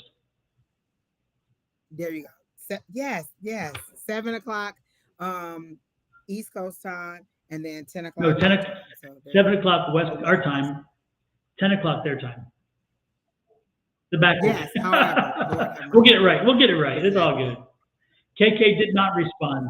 You would think we'd have a little something that we could just post and have all the times on there, but we haven't done that yet. Put it on the list. Another thing. KK is not here because they haven't responded. If you're subscribed, then you would know every time we come live because you get an alert. So if you don't get the time, that's because you are subscribed. Exactly. That's all I got. So KK is not responding, and she's not here. I don't even want to take that question now. Miss Ramona, are you here? I think I saw you previously say you were here.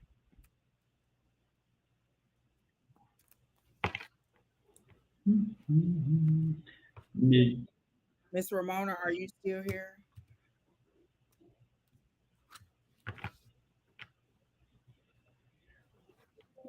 Miss Carrie Gibson, you always say that you're here, but I don't see that you ever post a question.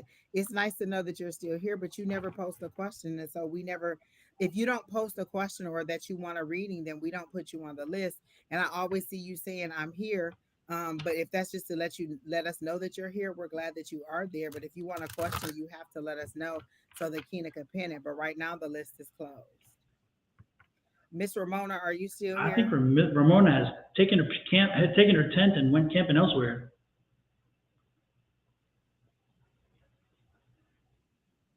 Okay, then is Christina M here?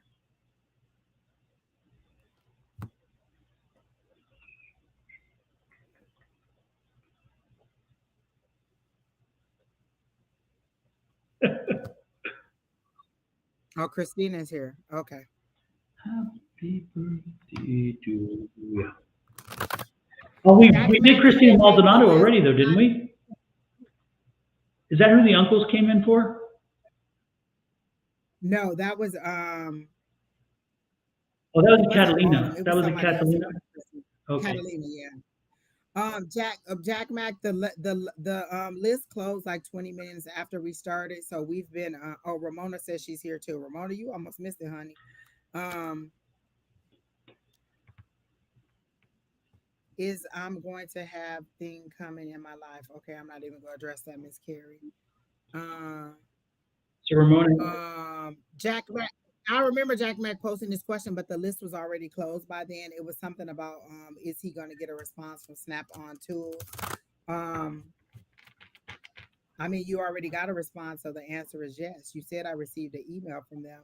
Oh, you want to know if you were going to sign? I think that's what it was. If we have time, I have like 20 minutes because I have to go get my baby. Miss Ramona, what was your question? What was her question?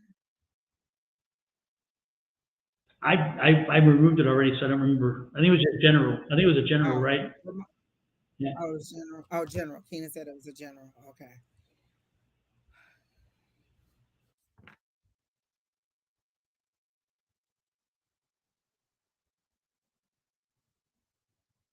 I honestly hear They're playing a lot of songs for me today. I hear Proud Mary by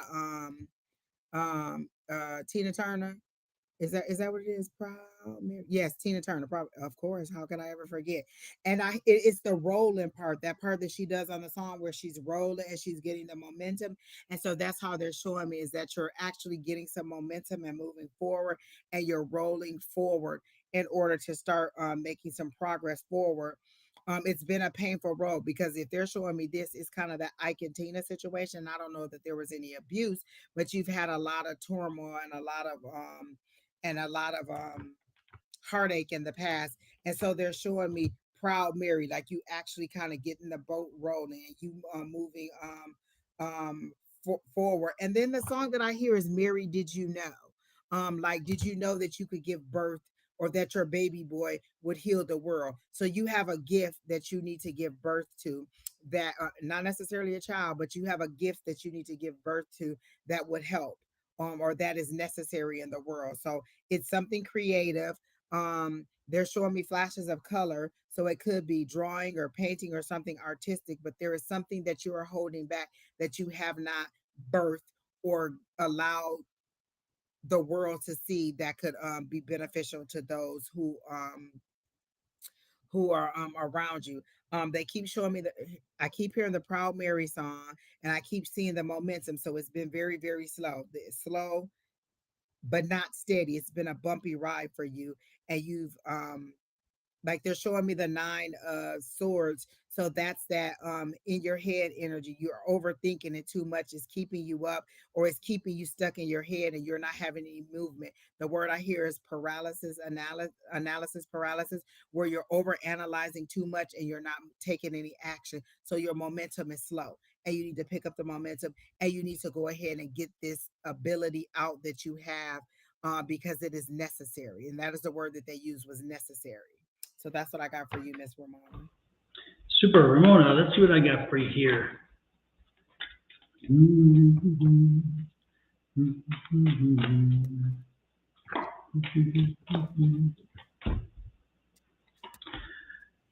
Ramona, stay balanced. No highs, no lows, no drama. Save the drama for your mama. If you are somebody who takes on this kind of persona, then not today. Not today. Don't do it. Don't do it. Don't do it. No, don't do it. No, no, no, no. Yeah. Stay balanced. Stay balanced. The drama? Could it be me? Oh, I like the hair. I'm gonna straighten my hair. I like that. Timing is on your side, so hang in there. Again, stay balanced. Things will work themselves through. You know, you need to find yourself peace and tranquility. So set yourself free of any of the frustrations and angers. Let them go. Let it go. Let it go. My favorite song. And again, manifest your future. Take control of what's happening and move it forward. Do not allow somebody else to take care of that. It's not their job. It's yours. So move it forward. If you need to take some meditation just to give yourself some zen and peace, so therefore you find tranquility, well, guess what? Then do it. Do what you have to do. But make sure you're finding that space, that zen, that peace, because, again, it is all about you. It lies within you. So right now, Ramona, the way forward is in your hands. Make a determination what you want to do. Make it determine now what it is you want to accomplish over the next half year, and set it into motion. And you feel like you're lost, there's no purpose, or you don't understand your purpose. This will give you a purpose. This will give you a direction. And this is what you're needing. Because I feel like, again, your ship the rudder is kind of messed up, and it's a bit lost. You don't know where it's headed. And I'm giving you a direction. I'm giving you something to head. So take my word, take my voice, hear it clearly. And they keep asking me to ask you, what is the gift? What is this talent or ability that you're holding back? That could be just a self-reflection question. You don't have to answer it to me. But there is some talent or ability that you have that you're not. And it's multicolor. So I'm assuming it's something to do with the arts or drawing or creative writing. I'm bringing in balance right now because drama is definitely trying to read its head. Rear. I think she means rear its head. Yeah. Okay. Good. Yeah. Don't let it. Don't let again, save the drama for your mom. Don't not do it. Don't do it. Don't do it.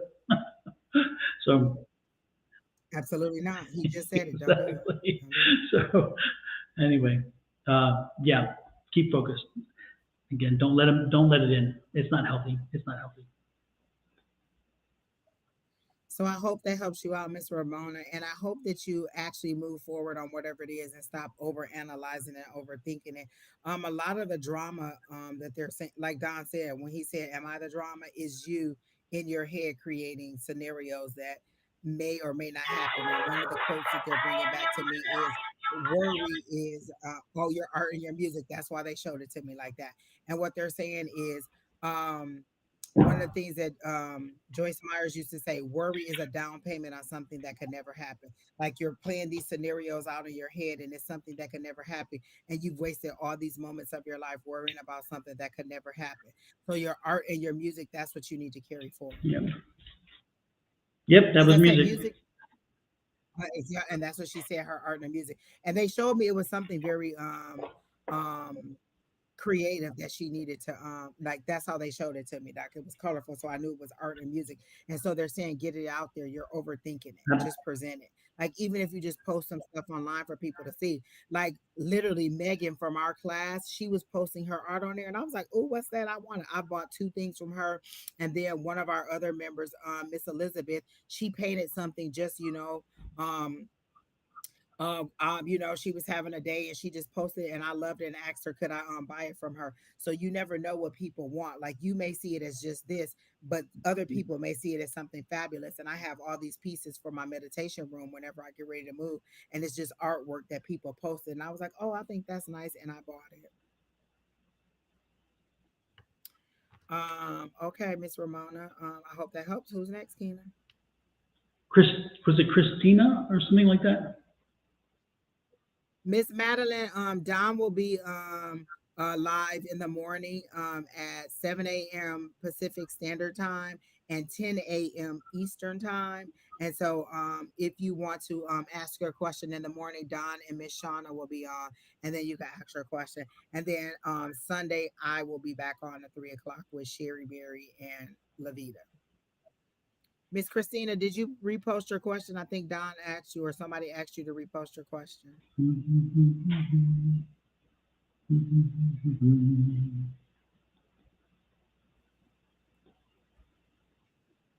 Y'all not paying attention in the chat because they're coming to you in your chat, tagging your name and saying, can you repost your question? She said general. Okay.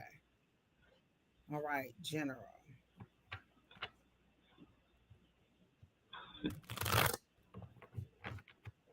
Another song they're playing. Who sings the Love Train? Gladys Knight. Love Train. Is it who sings the I Love don't Train? think it's last night. Well, it's some guys. Because Wait, Midnight it's Train, I the hear Georgia's last night. Okay, then no, it's not that. It's the Love Train. Love Train. Love Train. Whatever. So it's telling to get aboard the love train. Like there's love blooming for you. Oh my gosh, how did all these turn? OJ's. Yeah. Keenan said it's the OJ's, the love train. So that's the song that I'm hearing for you. So all of you who didn't ask about love, love is coming up. And so I'm hearing get aboard the love train. Like you're on the platform and the train is passing you by and you see all these people waving and you're wishing that that was you, but you're not putting yourself out there to receive the love or to get up there. Like when the train was standing still, you didn't pay your fare to get on, or you didn't get on there, or maybe you have paid your fare in love, sweat, and tears, but you didn't step aboard the love train. And what they're saying is, come on here. There is ample room and there's ample love on here for you. Be mindful of what you're looking for. And a lot of these love readings is kind of like, did you define what you wanted? Like, how can I give you the love that you want when you don't even know what you want? What is your love language? How do you want to be romanced? What is it that you want to receive from a love? What is from a person that you're trying to find love with? That is not what spirit is telling me. Crystal said spirit is telling you to get on the love train. Absolutely not. So That's what they're saying, Christina. Like, it's time for you to get out there and present yourself out there, but let them know what you want. Like, I can't believe so many people haven't presented their desires out there, what they want from love.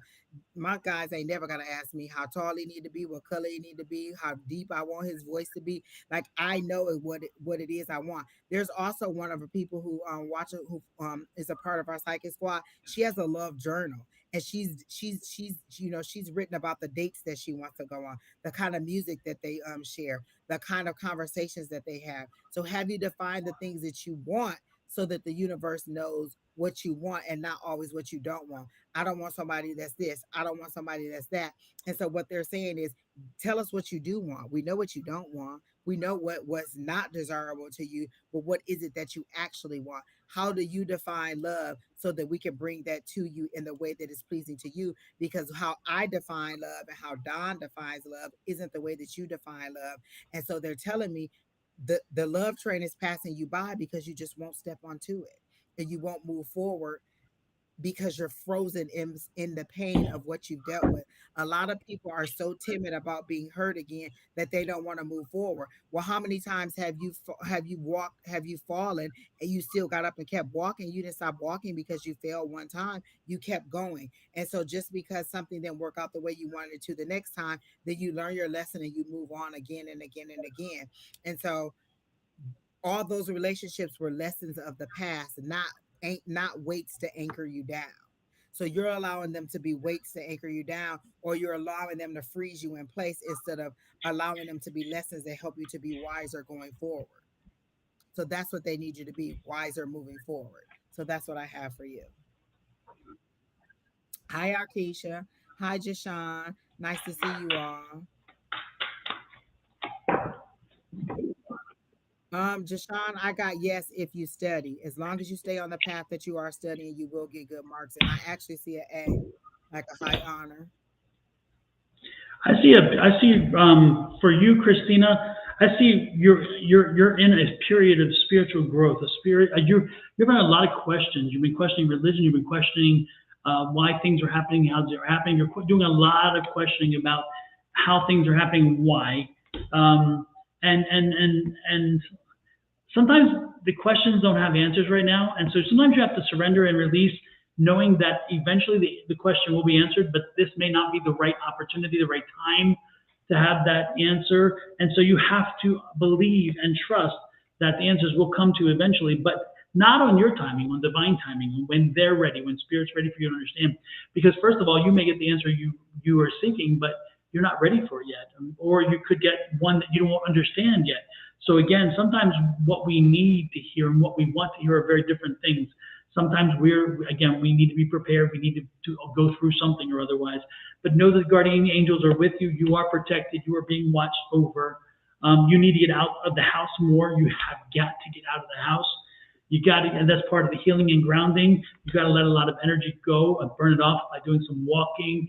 Go make sure you take your shoes off from time to time and walk in grass, walk in dirt. Make sure you ground yourself, because again, you're not grounding yourself enough.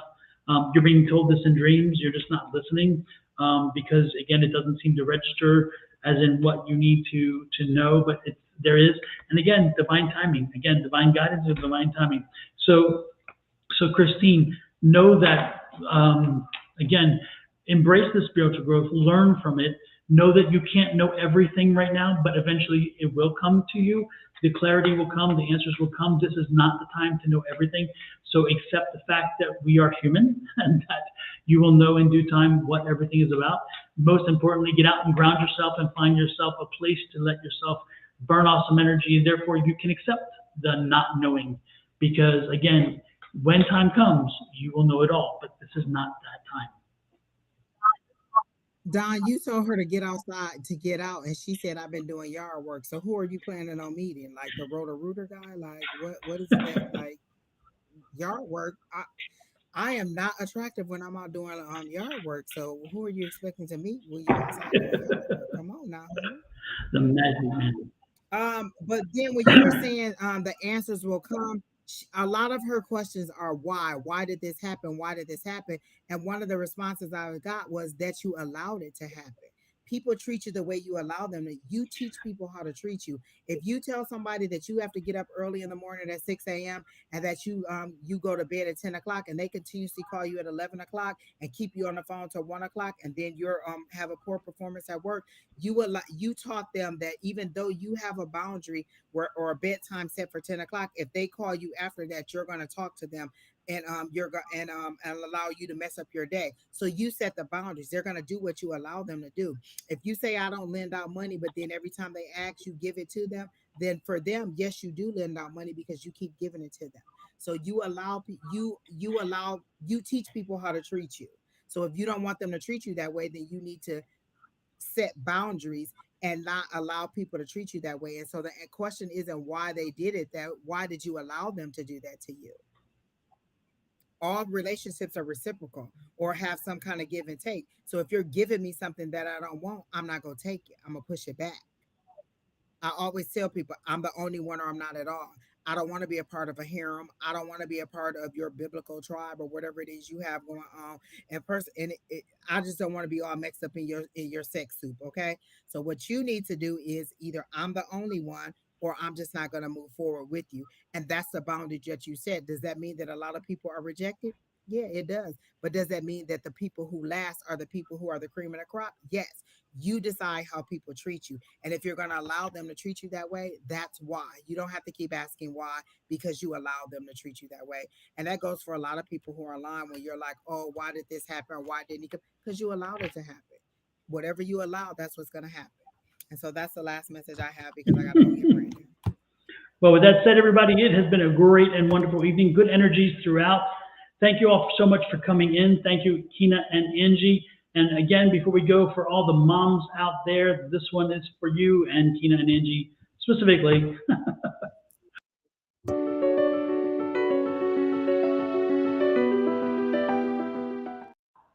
I'll be back tomorrow, and Angie will be back on Sunday, so tune in.